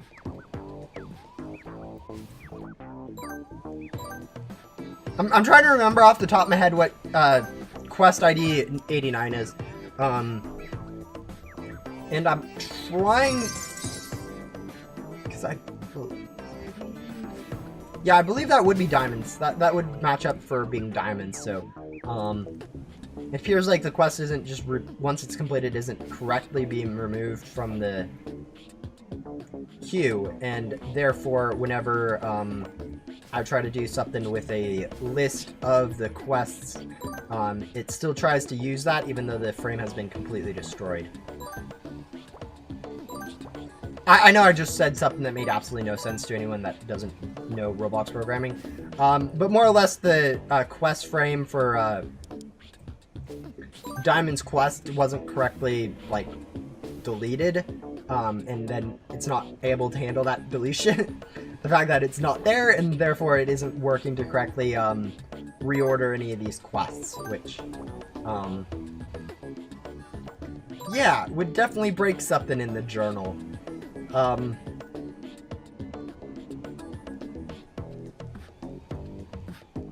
It should be a fairly easy fix. All I need to go ahead and do then is remove the, correctly remove from the list of, elements that I have, the, actually, I might even just be able to filter. And this might fix it.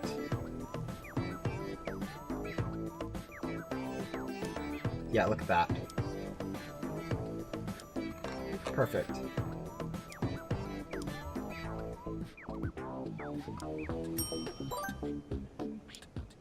Yeah, that's working exactly as intended. Okay, I now understand why exactly it's all breaking. Troubleshooting my own code that I wrote is great. It's like, yeah, no, that makes sense why it's broken. Actually, it's funny, during the Easter event, there were some bugs with the entire thing, and it's like, It's like thinking through, like, why is this working this way, and then realizing in my own mind that, oh yeah, that is how I wrote the code to work. That explains why it isn't working. Sometimes bugs, I have no idea why it's not working correctly. It's kind of funny. Like, I still have no idea why the Fluffy wasn't working for the, or I don't, maybe not no idea, but it's kind of weird that the Fluffy wasn't working for Finsley's quest for the event. For whatever reason, I had to, like, I had to do some really bad spaghetti code to make sure that thing actually worked. But yeah, really weird that it didn't work in the first place. So, but yeah, no, this one makes sense why it's breaking. I'm not basically there's two underlying lists that store all this quest stuff, and apparently I remove it from one, but I don't remove it from the other one. And so when it tries to resort quests, it's just kind of nopes.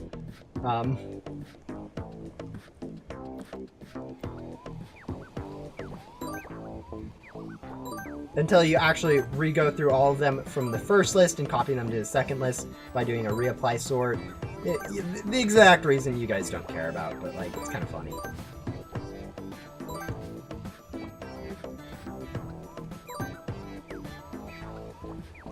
Anyways, we're about 2 hours into today's stream. We have about another hour I've left to do. Most likely in that time, we will finish Queen. We'll start on Associate Archie, and we'll probably get through Associate Archie. I kind of want to see how many packs can we skip now? None yet. But yeah, no, upgrading our packs is not super important right now.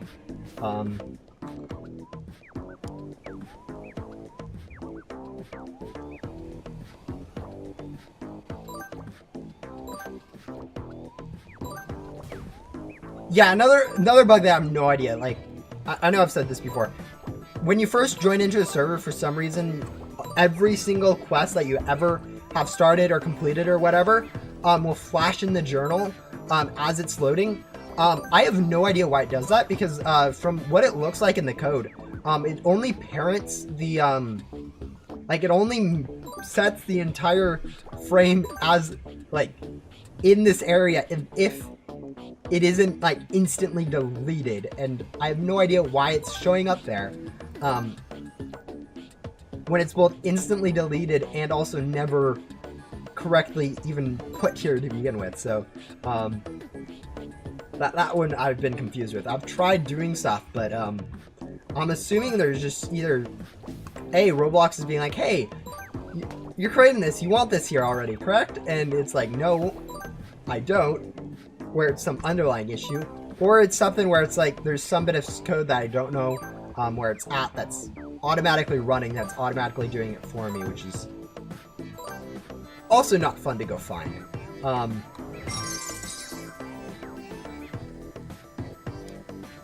But yeah, there are some bugs that are easier to fix than others. I think canceling the movement when you teleport should be fairly simple, straightforward.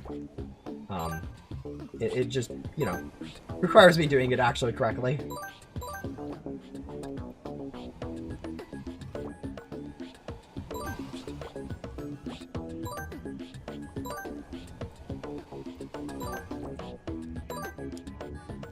Oh, it doesn't even unequip your hoverboard.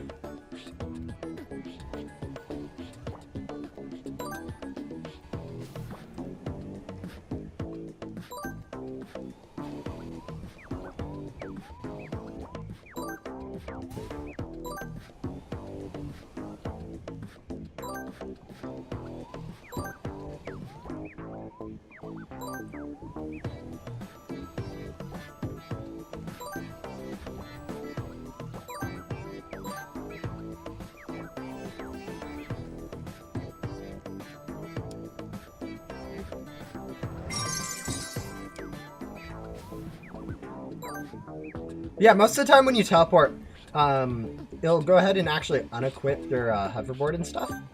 So it's actually kind of interesting. It probably uses a different mechanism to teleport than I'm used to. Which is probably why it doesn't work correctly.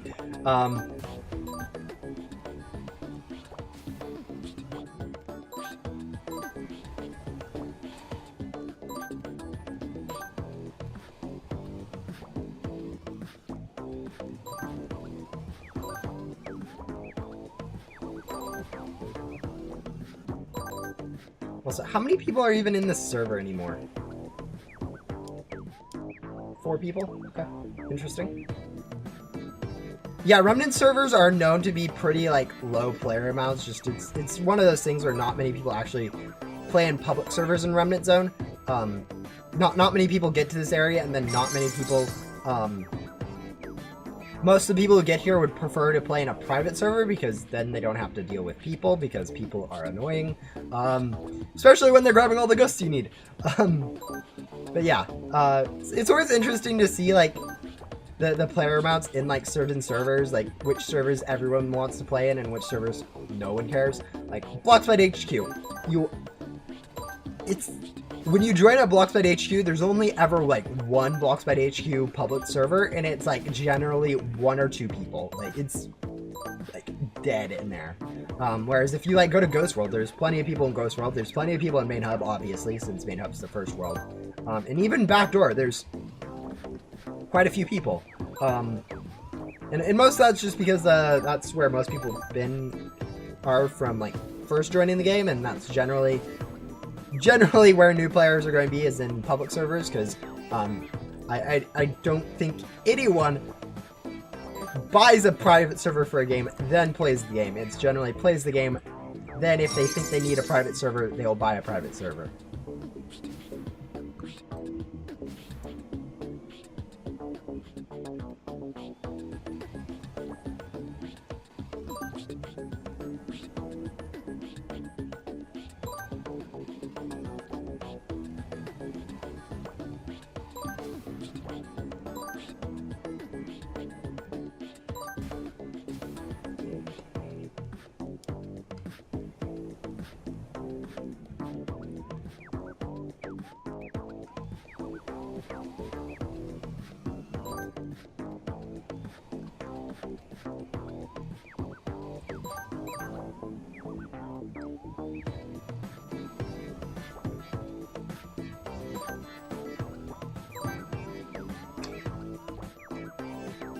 Oh, also, I think I've read into the code a little bit. I can say this. It's not giving too much specifics on the code. But I think I've figured out why rare cats spawn how they do. Like, sometimes you go on a giant drought without rare cats, or like rare ghost spawns, and then all of a sudden, like 7, 8 ghosts will spawn at a time. And from what it looks like, I think it's the way it's programmed. There's sort of like a pity system for the rare ghosts ish. And I don't know exactly how it works. I just looked a little bit at it. But it appears that like that pity system will just kick in every once in a while and just be like, okay, more rare ghosts need to spawn, and then you'll get all those spawns all at once. And then other times it'll just be like, nope, enough rare ghosts have been spawned. Which would explain why the pity system would explain why sometimes you have this really weird distribution, where one time you come through, all the ghosts are normal ghosts, like right now, and then the next time you come through, every other one is a rare ghost.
It's funny how sometimes I use the journal to teleport, and sometimes I just come hoverboard over here without it. I don't know, it's really what I'm feeling like. I know it's really inefficient to just hoverboard everywhere, but yeah.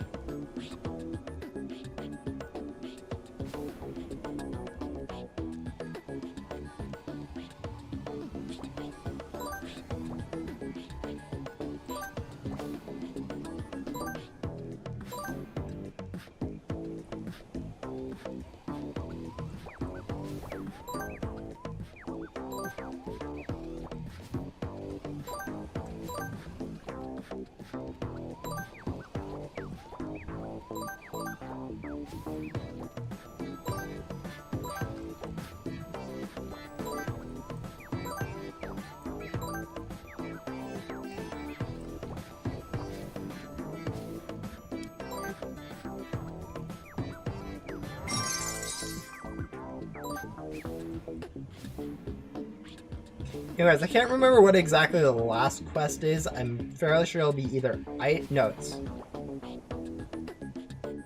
We've already done a find item quest for her, so it should be item based if I'm remembering correctly.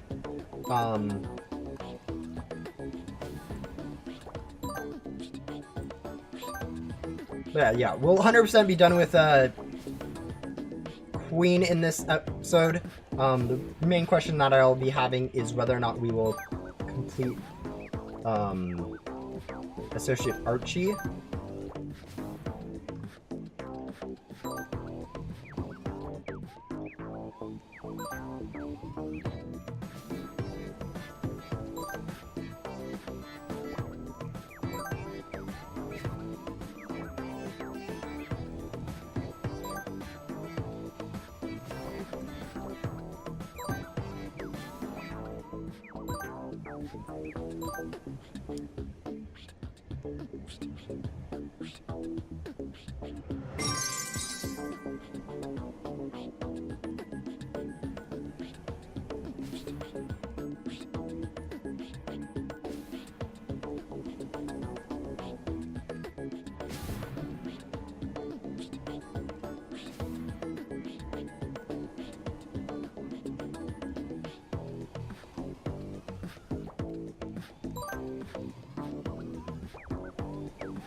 But yeah, okay, I've been, I don't know, I feel very, what's the right word? Motivated to do streams this week for whatever reason. So I might end up doing multiple streams this week. Like this stream, I'm planning on doing one for Easter event. And I kind of also want to do one where I actually like grind for like, I don't know, maybe a Monster Mushy or a Sunspot or something on my main account. I don't know, I feel like doing just a lot of grinding on Ghost Sim or I don't know, just streams in general this week. So, expect a bit more stuff this week. I don't know if I'll try a few different time zones, since sometimes time zones are kind of sometimes my streams are not at great times for other time zones, so maybe I'll do a bit of like later streams or whatnot. A lot of it's really going to be to see if when I have time. I should have time most of the week, but it also like I don't know. I don't always know when I have time. So, but yeah, I'll definitely be doing an Easter event or Easter stream this week at some point, completing the new quests, and also working on getting at least one of those 350 mythicals. Should be pretty easily doable in a stream. So yeah. Expect that like Wednesday or Thursday. Most likely Thursday, knowing my schedule.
Oh, one of the things that is like I think is really underrated, that is actually like super helpful, is actually having a controller for the game. And I know I mentioned this in a previous stream, but like designing UI, having a controller, being able to like immediately test to see if it works how you think it is just so nice.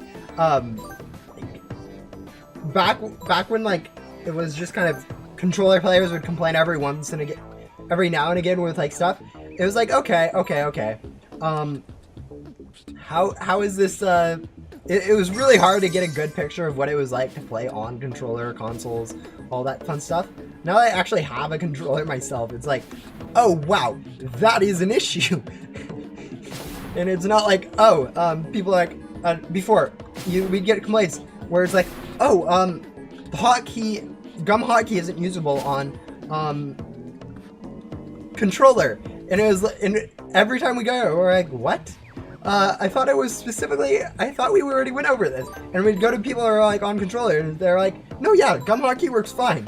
And we're like, oh, then why are people complaining? Now that I actually had a controller and tested it out, apparently, it used to be the fact that rather than showing a, like here on PC, I guess, it shows a T and it shows an X for the hoverboard, a T for the gum hotkey, and you're like, okay, gum hotkey works. You just press T for it. On the console controller, it would show Y and Y. There wasn't a different setup of button click, even though it was a left trigger that you need to go ahead and use, I think, for using the gum hotkey. It was just, the display was the Y. So any new player would see, oh, Y, I'm pressing Y and it's not working, where in fact they need to go ahead and press left trigger. So actually having a controller and seeing that made it a lot easier to go ahead and just go fix it, because, you know, I can just be like, oh yeah, let's change that image around. And those are the things that we didn't get reports about, because I have no idea, but apparently controller players either don't exist or just when they find a bug just assume, this is how it's supposed to be, which it's not. If it's bad on controller, we aren't purposely making the system bad. If something feels bad, report it. It's probably a bug.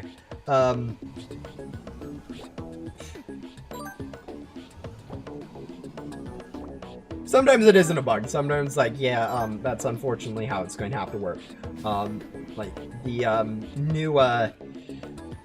new UI stuff is going to be sketch, just because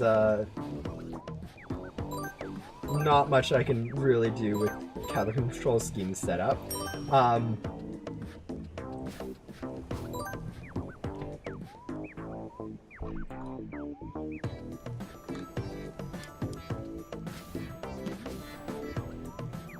But yeah, that also goes for like mobile. One of the things I know people have said about mobile that hopefully I can sneak that into an update at some point. I've been meaning to do it. It's on my to-do list. Not actually written down anywhere officially. It's just, you know, back of the head, which means it does get forgotten quite often.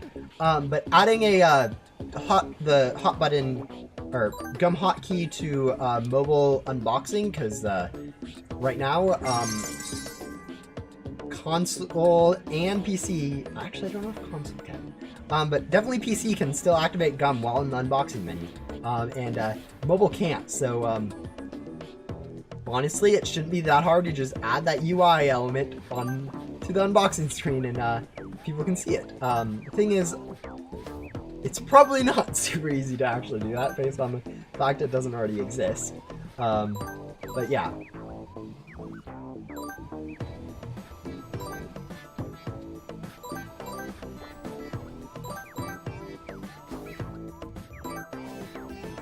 Oh, and there are some stuff that is actually hard to go ahead and add.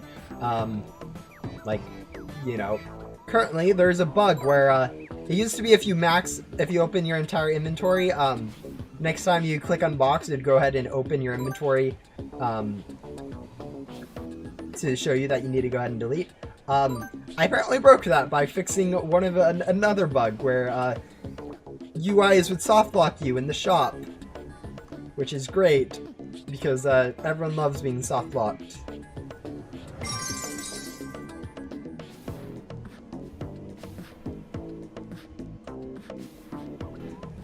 So yeah, patching that made another bug, a less important bug that is not going to be fun to patch with the current system. But yeah, making sure UI works perfectly is such a pain.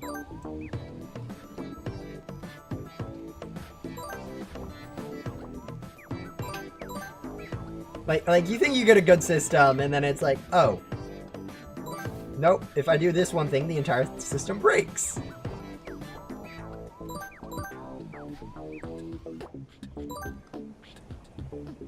I don't know. I don't consider myself to be very funny. I don't think I'd make good reaction. I don't know. Some reaction.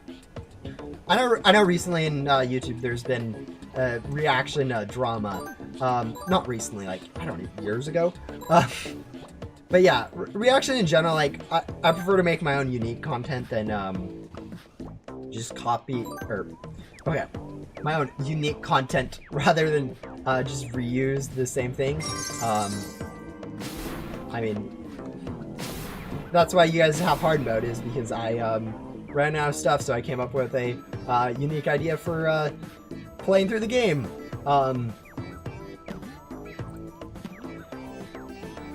That was a pathetic jump.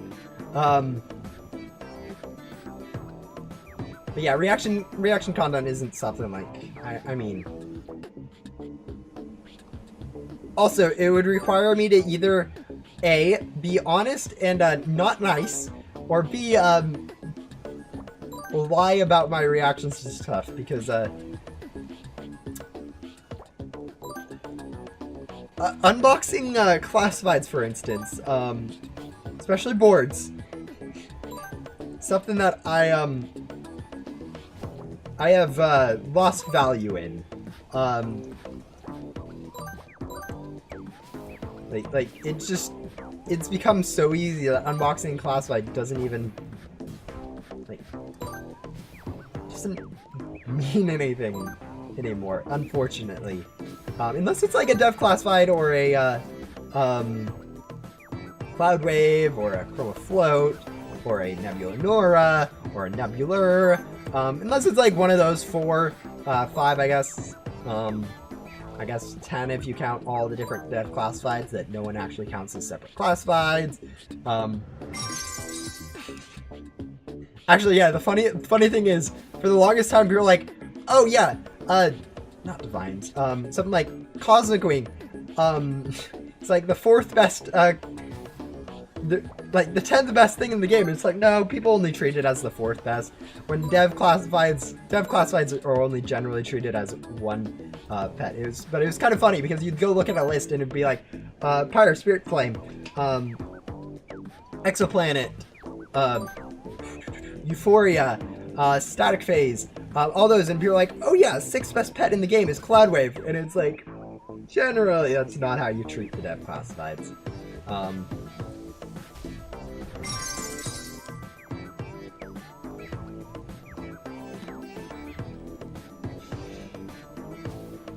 Generally, it's just treated as one exact same item, giant blob pet.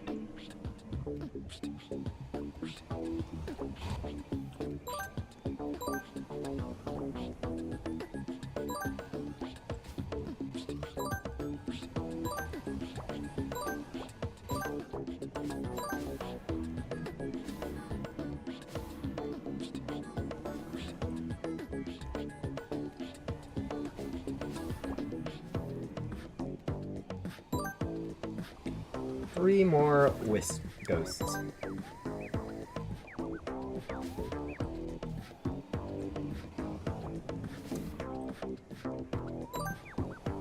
There you go, got those two.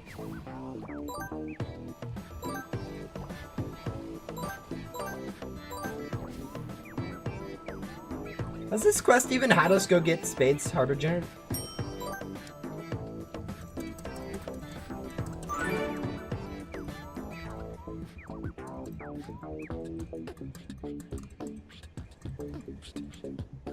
Collecting items. Oh, lovely. Oh wait, these items don't actually get taken from my inventory if I remember correctly, so we just need to have them. Unless I patched that bug. I don't think I patched that bug. Opinion on dupe classifieds? I don't think you can dupe stuff in the game. Or, okay, sorry, I shouldn't say that. It's entirely possible that stuff can be duped. Duping, I don't know exactly what you mean by duped. If by duped you mean getting multiple of them from exploiting, yeah, no. If you mean duped as in you have multiple of them, or you get multiple of them while unboxing or something like that, then obviously that's a completely different story. But yeah, I don't think there's any active duplication going on in Ghost Sim at the moment. Whenever I do Fluffy Mega Boss in a hard mode, Captain Finley final quest doesn't count. Yeah, I know. I don't know. That's been a weird bug that's been ongoing. Ask other people in the Discord. I haven't actually messed around with that. People said it was fixed. I don't know. It should be fixed. It should work in version 1.155.2. If you're talking about like right after the update drop, yes, it was broken. But it should work in the current versions. If it isn't working, I don't know. Try doing it solo, I want to say, and making sure you're vacuuming when it gets defeated.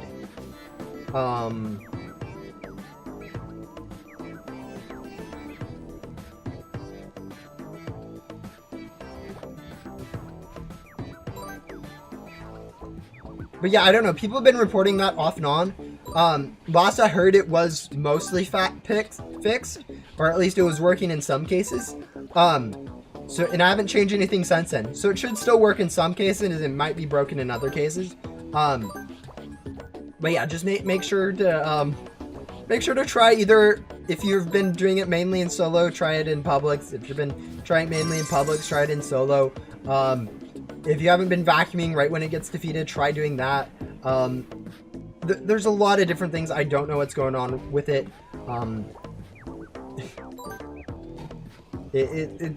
Try a variety of stuff. It's been working weird. Ask the other people that have done it, because I know it's worked for some people, and other people have been complaining about it. I don't know what's going on with it.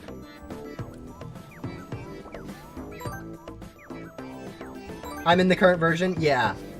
Even in the current version, it'll work in some cases, it won't work in others. I have no idea.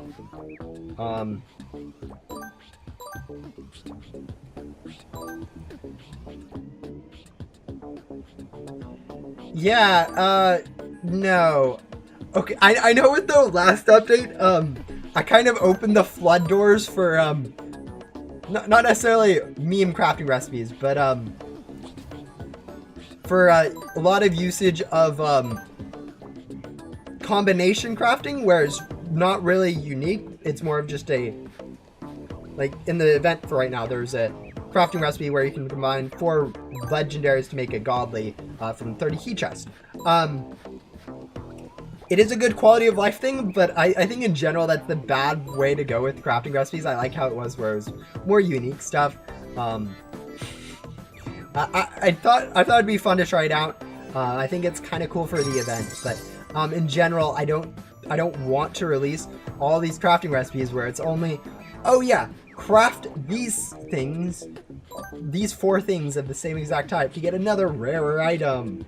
I think that kind of crafting is kind of bland in a way. Can I challenge me to a YouTube video? I'm quite busy when it comes to like stuff, and honestly I don't work well with other people. especially when it comes to like YouTube. I've never really done collab stuff, so I don't know how it exactly work. I'm not. There are things that I'd have to think about with doing collabs that I don't want to think about, like making sure quality is on the other person's up to my standards, and I'm fine being associated with them, and yeah, it's just one thing. It's like I'm not 100% against the idea of collabs. It's just one of those things is I'm quite busy and kind of blanket say no just because I don't want to deal with it.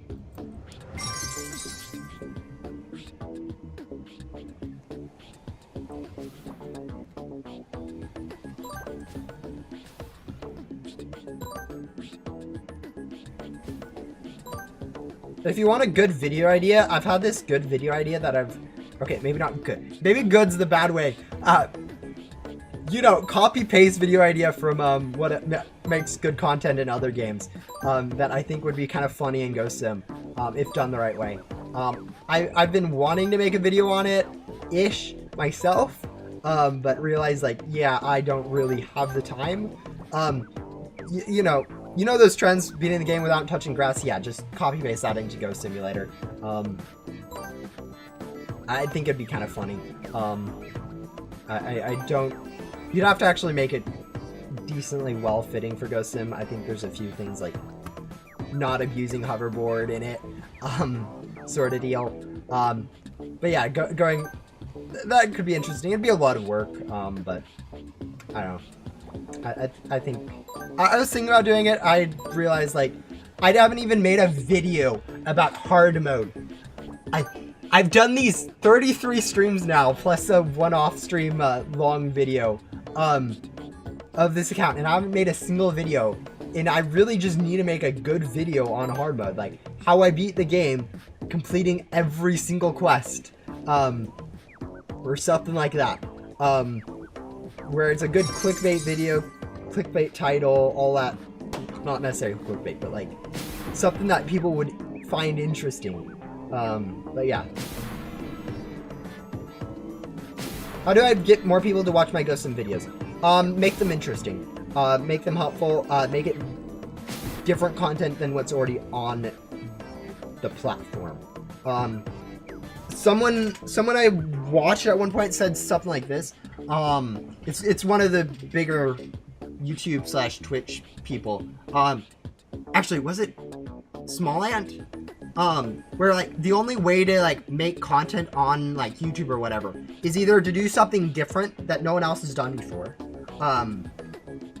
or to make better content than what other people do. So for Ghost Sim, making new content, that's something I kind of started with Ghost Sim videos, because like when I started making Ghost Sim videos, pretty much no one else was making Ghost Sim videos. Like it was still a popular game, ish. But really no one was making videos on how to get classifieds, how to get what rebirths to go for, all that interesting stuff that kind of was important to the game. So I made that content because no one else had it. So I made new content. But there's still lots of opportunity to make better content. There's still definitely opportunity to make new content in Ghost Sim. But you're going to have to find something that people would both find interesting to watch. So good sign of this is if you'd think it'd be interesting to watch. Like, I don't know, would you watch someone grinding, I don't know, the newest questline in the game? Probably not. It's more fun to do it yourself. But would you watch something that explains, like, you know, all the lore in the first arc? Maybe. Maybe if there's a well-crafted video, someone making a lore video could actually go over it pretty well. I mean, you'd have to be pretty good at it if you want people to actually watch a lore, because Ghost Sim players are not known for their love of lore. But like, there's plenty of content that is Ghost Sim could support. It's just making sure it isn't copy-paste worse quality content than what already exists in Ghost Sim.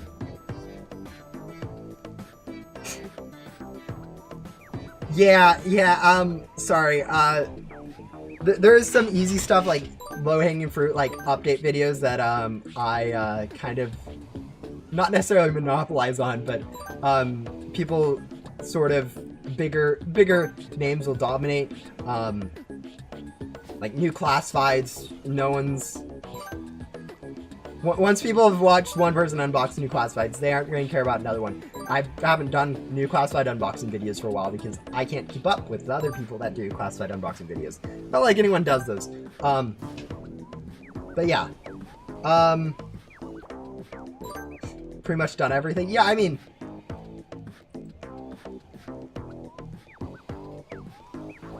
I don't know. There's always something creative that you can think of. It's just, you know, coming up with a creative idea. That it's worth the time. Like, you know, this hard mode stuff. I don't think this would be a great first stream for anyone new to Ghost Sim content. And like the thing is, Ghost Sim's such a small community. Pretty much everyone knows everyone else. So starting a content isn't like, it's such a small community. You're going to probably be better off starting in some other Roblox game potentially, but who knows.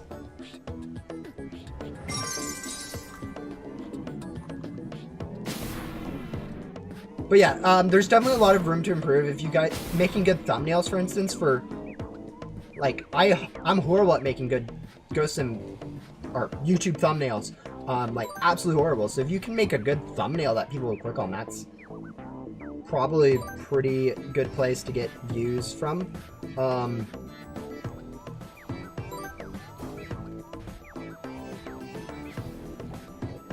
I don't know, cover significant specifics on events. Like, I don't know, I haven't seen anyone make a guide on like how to do invasions. Like, that could be a good content idea. It's kind of a little late now that the event's already over, but like, you'd go over a racing loot bag or a racing event. I don't know. There's stuff that you can do. It's just one of those things you have to figure out a good strategy for a video and then actually make it good quality and release it. Am I on? Yeah, no, I'm pretty sure I am on the daily leaderboard, and I'm fairly sure I'm like top 5 at this point. 3 hours of grinding in Remnant Zone, even on like this account, is going to get you pretty far. Pretty much anyone can get on the daily leaderboard if you guys want. Like, it's not that hard. Yeah, actually, let's go check it out. We're probably like top 5, aren't we?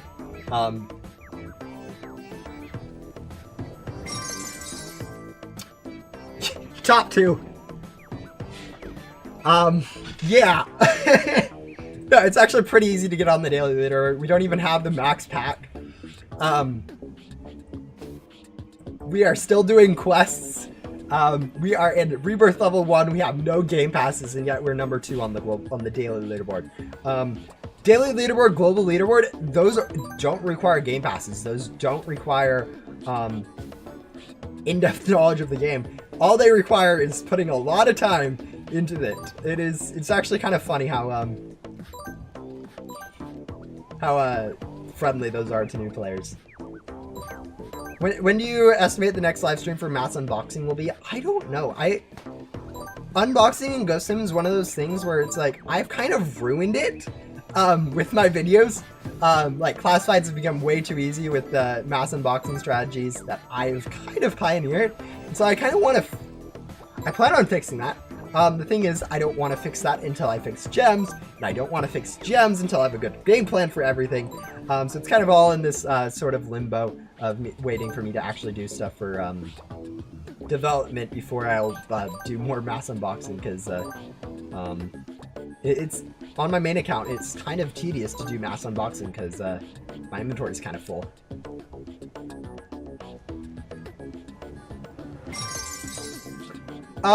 The way to do it is don't be annoying. Like, I know this sounds stupid. It's trying to promote yourself in, like, for instance, the main Discord. Sounds weird. If you go into like no one knows your name, you're a random verified. If you come in and you're like, hey, I just released a new video. It's just going to annoy people, honestly. Like, it's kind of wrong, but that's kind of how people react when you're like new person trying to promote your own content.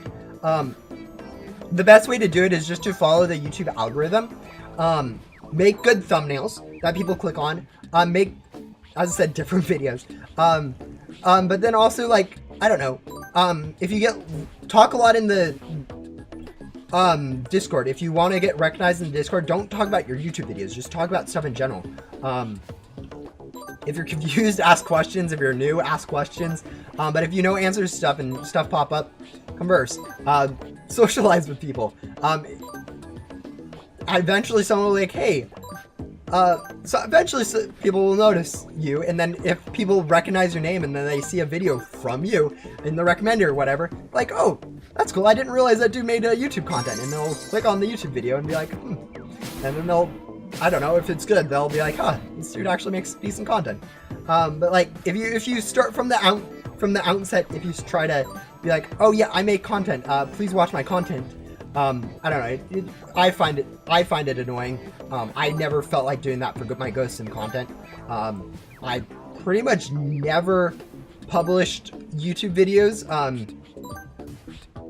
like, that I was making it. I just kind of made it, dropped it on YouTube, and it was whatever. Like, even on my Discord, my own Discord, which is like, yeah, no, you can promote whatever you want on your own Discord. I almost never ping people for YouTube videos or streams or whatever, because I feel like people would find it annoying to be like pinged every other video I drop, where it's like, no, if people actually want to watch my videos or whatnot, they will go ahead and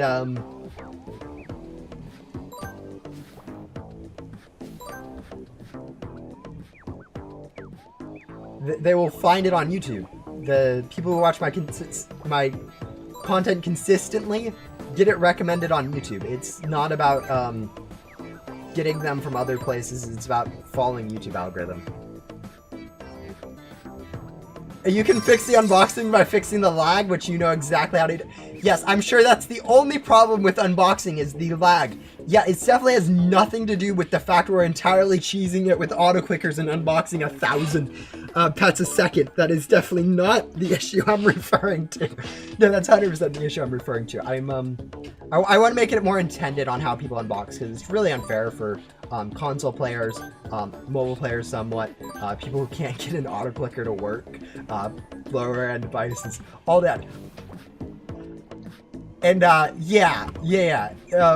because because the one thing, like, fixing it all is the best case scenario. The next best case scenario is leaving it as is. Like, status quo is better than halfway fixing an issue. Because either you halfway fix the issue where you make it really broken good, or you make it really broken bad. So, yeah, no. But yeah, no, I can, there are easy ways to fix inventory lag issues, that I, am not going to tackle, because, if I did, one, it's a lot of work to fix inventories, like, it's not easy. Just because I know how to do it just doesn't mean I want to do it. But yeah, there's always more to ripple changes to fixing, like, something like, yeah, just fix lag. Yeah, if I fix the lag with it, then unboxing becomes so brokenly better. Instead of, you know, filling up an inventory every minute, now people are filling up an inventory every 10 seconds. And now, instead of it taking 15 minutes to get it classified, it takes 2 minutes to get it classified. And yeah, that definitely wouldn't break anything.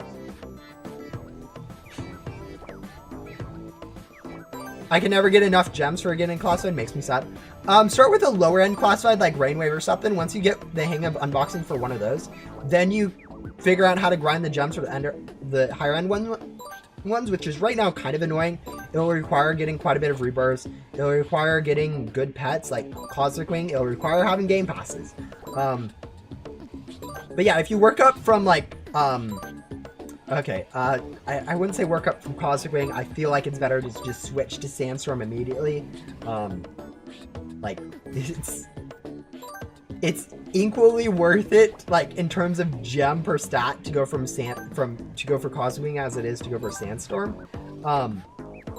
But yeah, you'll need to get rebirths, tons of rebirths into ideally Remnant Tycoon, but honestly, Ecto-Bit Tycoon for backdoors is going to be equally good for most players. And then once you have that and good pets, then you actually start the actual grind. Also, I love how I'm just kind of ignoring the upgrade pets for like King's Quest.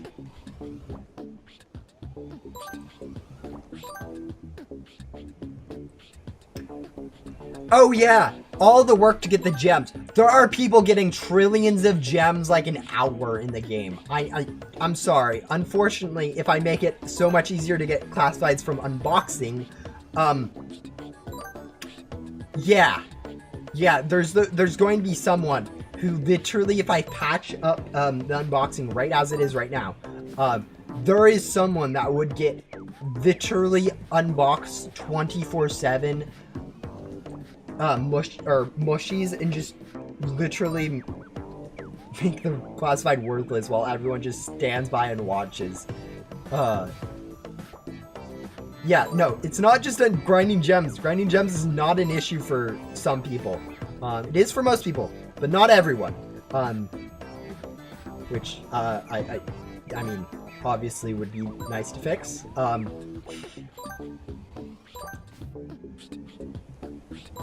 But yeah, also if I do make it easier, like that makes Lucky Gum worth less. Like just because unboxing is easier doesn't mean like it's good for the economy. Just because everyone's able to get classifieds easier, that makes classifieds worth less. That makes all the stuff that you need to get those classifieds worth less, because it's easier to do. So yeah, you end up with this sort of thing where it's like, yeah, okay, I could make classifieds easier to get, or I can make classifieds harder to get, make it more rewarding to have classifieds, make it more, all the stuff that you need to get classifieds more worthwhile, more fun to do, and yeah, it'd be a better system. It's not just about the end goal of having a classified being easier. It's also like, I don't know, how rewarding it feels to get that classified, because right now it feels very unrewarding to get classifieds. Like, you don't even see it pop up on your screen. You see all you see is 0 frames per second. Oh, a classified in chat. It used to be the case that whenever someone got a classified, they would post a picture of the screenshot of them opening the classified, and that'd be like, oh look, I got this classified, and it'd be more exciting. The classified economy, yeah. Think about the classified economy, guys. Come on. No. In all seriousness, I understand. I like the idea of it, of fixing up that part of the game, but yeah, it's a ways out. There's ripple effects, guys.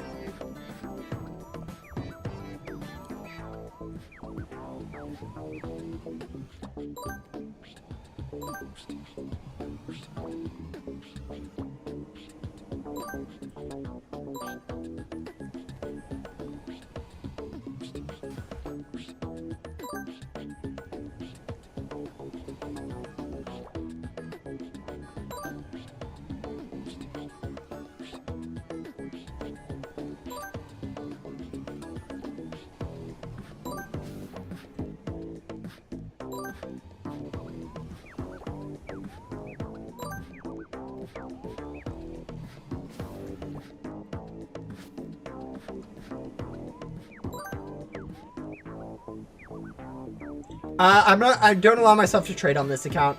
It's part of the rules of the hard mode. Also on my main account, I don't trade either, so, yeah.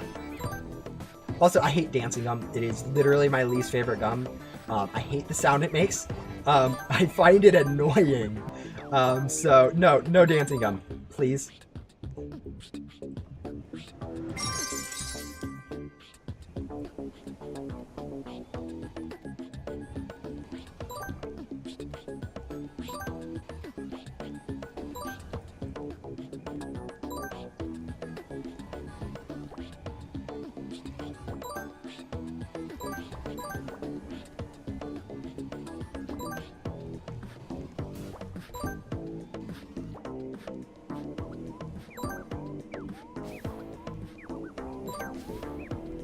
I think I have on this account probably a few hundred myself, so it's not like I need it. Yeah, I have a small few bit of dancing myself. I don't actually need any from anyone else, even if I was willing to accept it.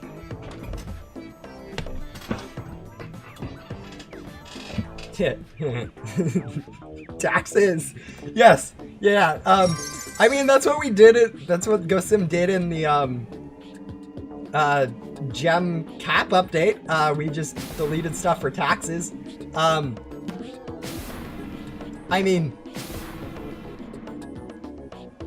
I'm planning on doing that same thing when I actually do make gems, you know, balanced to get, because right now they are not balanced to get.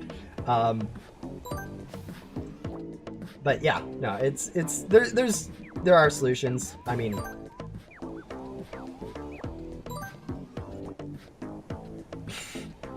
the funny thing is people are going to complain about how difficult it is to convert right now, but honestly, like right now, gem cap is such a useless, like, people have said this, I agree with this, it is kind of a useless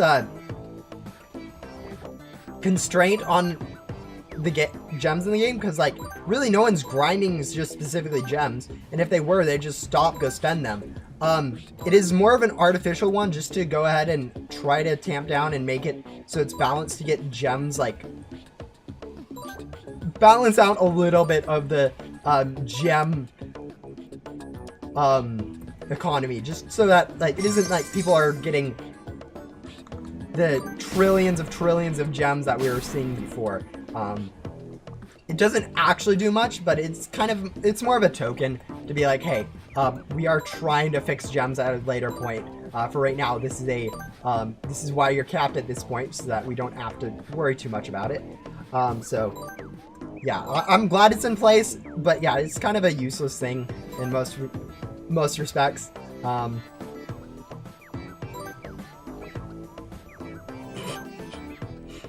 You'll never balance gems? No, I can definitely balance gems. Like, there are ways to balance gems. Like, pretty easy ways that,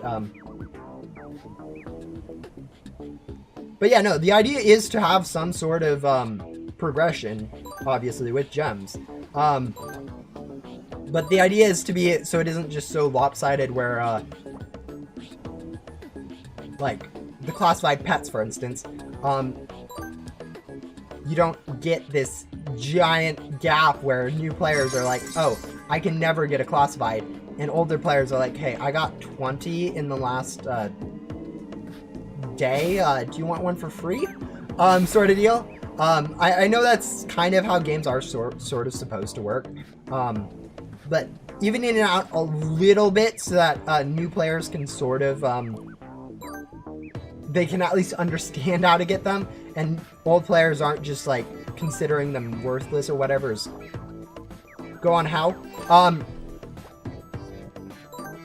So there's this thing called you just said multiplier increases.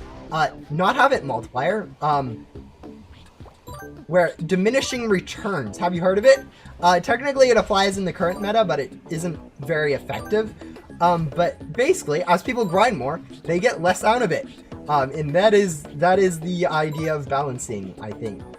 Where, yes, you can go grind from Mushy if you want to, but is it really worth it for most people to go from Sunspot to Mushy? And yeah, just apply that sort of principle where, yeah, you can still go grind for them if you want to, but it becomes harder and harder to actually get that extra increase that you need for it.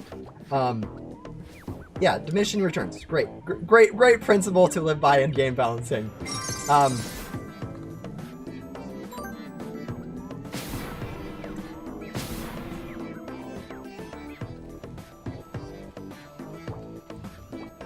But yeah, exact specifics I haven't really worked out, but the idea is there. Diminished returns so that people who are very set on grinding can actually have a, like, you know, it doesn't go from, like right now, would you agree that the end game of GoSim is too easy? Like, once you get to end game, there's not much to do. I think most people would agree with that. Like, what are you going to do? You're, like, grinding gems is kind of useless. You can get pretty much all the gems you need in, like, 5 minutes. And yeah, once you get there, it's just kind of... It becomes easier and easier as you get further and further into the game. Like, after you get your first rebirth, it's easier to get your second rebirth, and your third rebirth, and fourth rebirth. And same thing with, like, getting class fights. Once you get your first class fight, it becomes easier and easier to get your second, third, and fourth. Where instead of like that, it's still hard to get your first class fight.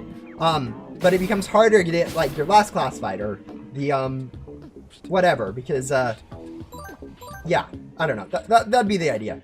Make it more rewarding by making it more difficult. So that people could actually have something to work towards at the end of the game, instead of it just being all given to them on a silver platter, sort of deal. Because, right now it's kind of very much like that.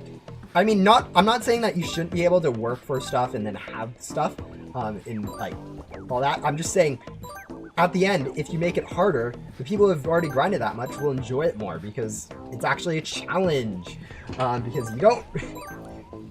I mean, okay, I don't play games expecting the entire thing to just, like, the first part to be the hardest part of the game. I expect the end to be the hardest part, and it should get, like, harder as I progress, so I can actually have fun. I do expect some places to get easier. Like, if you compare it, like, per class fight, it should probably be... Once you get Rainwave, you should probably be not too difficult to go ahead and go to a Twister. But, like, as you start, it shouldn't be easier to get a Mushy than it is to get a, like, you know, Rainwave or whatever.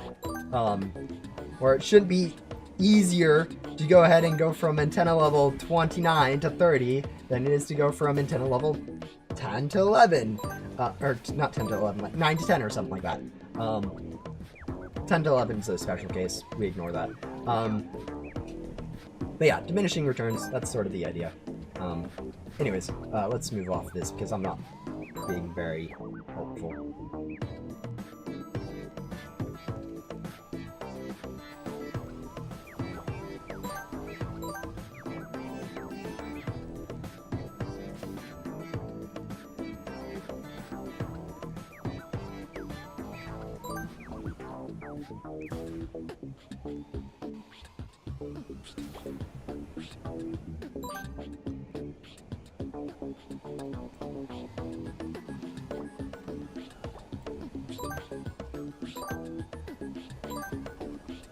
Alright, this quest is taking longer than I was expecting.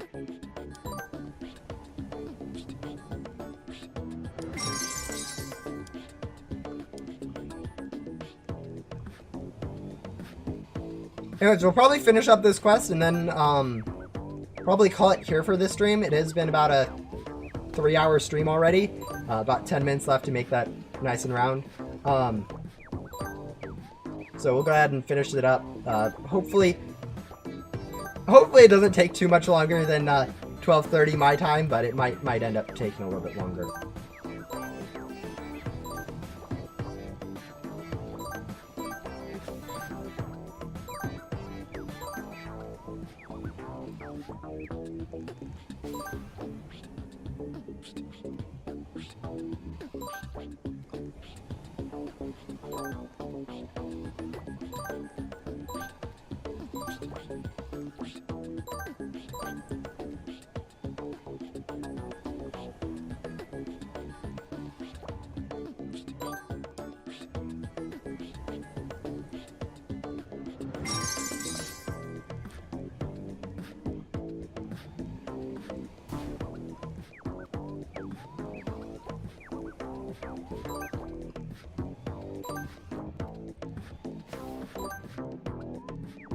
I think now you have spent 100 hours on this gun? Yes. Especially since during the earlier episodes like 10 to 20, like 5 or 6 of those episodes I spent 3 hours off stream doing grinding, which is kind of funny to think about. The fact that I needed to do off stream grinding to make consistent progress in like Ghost World, whereas like Remnant Zone, I'm able to make pretty consistent progress. It might be slow, but like I'm able to make pretty consistent progress through the area without doing off-stream grinding at all. I have like no supplies of glitchy loot gum, which you generally would help during these areas. But yeah, I'm sure if you go look at it, I think I have spent more time in like completing Ghost World for the first time than I've spent completing Remnant Zone. And yet Remnant Zone gets all the hate. And that's mainly because most of the people who are in this community are like, if by the time you get to Remnant Zone, you're going to be established enough in the community to know where to complain to. Whereas like, if you're new and you're struggling in Ghost World, you aren't going to know where to complain to, you're just going to leave. And I like, same thing with like Main Hub. If someone's new and struggling in Main Hub, they aren't going to complain about it, they're just going to go leave. And that's kind of why, like, when people aren't complaining about an area, I'm more concerned than when they are. Like, people complain about Remnant Zones, like, yeah, okay, yeah, you're struggling in it, but you're still here, so I mean, it's meant to be hard. But yeah, no, it's one of those things, looking back, like, there are spots in this game that was way too difficult for us to go through, whereas which, you know, some of them have been fixed, like Main Hub. A lot of those quests, like Finsley, Jesse, got pretty massive nerfs, hopefully. And so hopefully people are able to do those faster. Same thing with, like, Adam. Moved the hoverboard a little bit earlier in his quest, so should be a little bit better now, but yeah.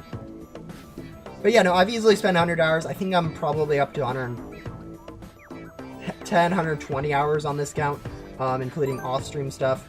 I think if you just include stuff on stream, it's fairly close to that 100-hour mark. There was a few of the earlier streams where I wasn't 100% consistent, where I'd do like 4-hour streams or whatnot. Recently, though, I've been trying to do these 3-hour streams every week, which has been pretty consistent, and I mean, I think that's a good pace for this account. It's definitely good pace for myself. I'm not getting like burnt out or anything from this account. It might be a little bit slow, but you know, that's, I don't think, something people are going to complain too much about. Have I considered rebirth speedrunning? I've done a little bit. I think my fastest rebirth, I've done a few streams on it. My fastest rebirth is around 3 hours and a half, which is pretty fast. But the thing is, that is not like, that's not near the 2 hours, sub 2 hours that other people have been able to get. So yeah. Also, developing and playing the game is they're like, you know, separate things where I can't do both. But after developing the game for like 10 hours a week, do I really want to go sit down for another 4 hours to just play the game? Maybe not. So I probably spend more than 10 hours a week developing Ghost Sim. But yeah, I think the point still stands no matter how long I put in that time zone.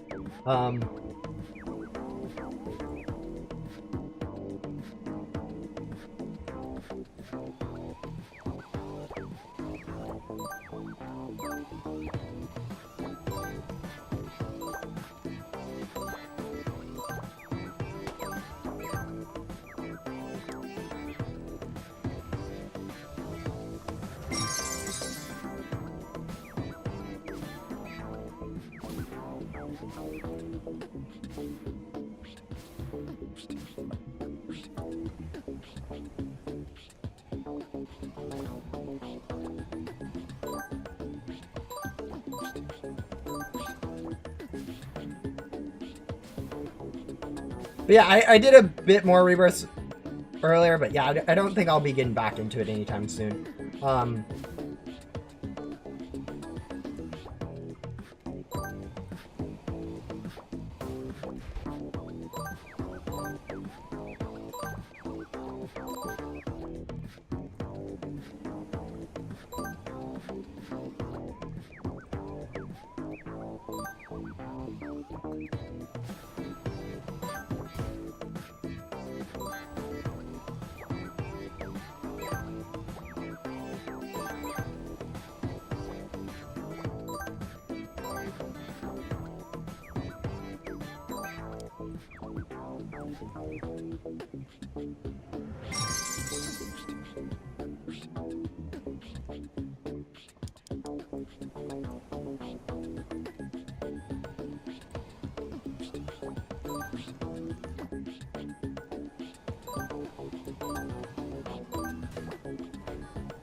All right, here we are.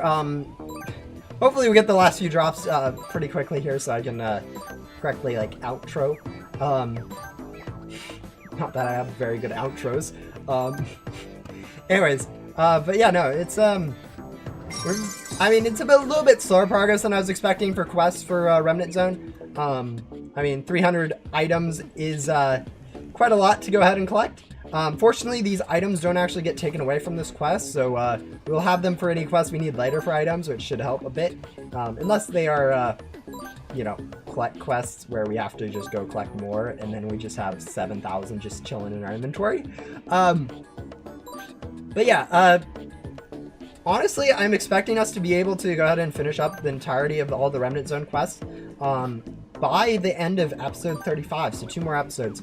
And at that point, we'll be pretty much completely done with Remnant Zone, or pretty much done with Ghost Simulator on this count. I think the only thing that I have to do is between this episode and next episode, go do quite a bit of gem grinding. I already have 133 million gems from quests, but do a lot of specific gem grinding in Backdoor or Main Hub to go ahead and get some item drops are just bad sometimes. It's kind of funny. But go ahead and do some grinding there so I have enough gems to go ahead and get the pet crates 13, 14, and 15 godlies. And then go ahead and use crate keys for pet crate 16 godlies. Probably also go ahead, actually, I think I have glitchy lucky for that. So I don't need to go ahead and grind for that. I have 8. Might maybe need to grind for a little bit more glitchy gum for some glitchy lucky gum for that unboxing. But that is the main thing that we have left that we needed to go ahead and do on this count.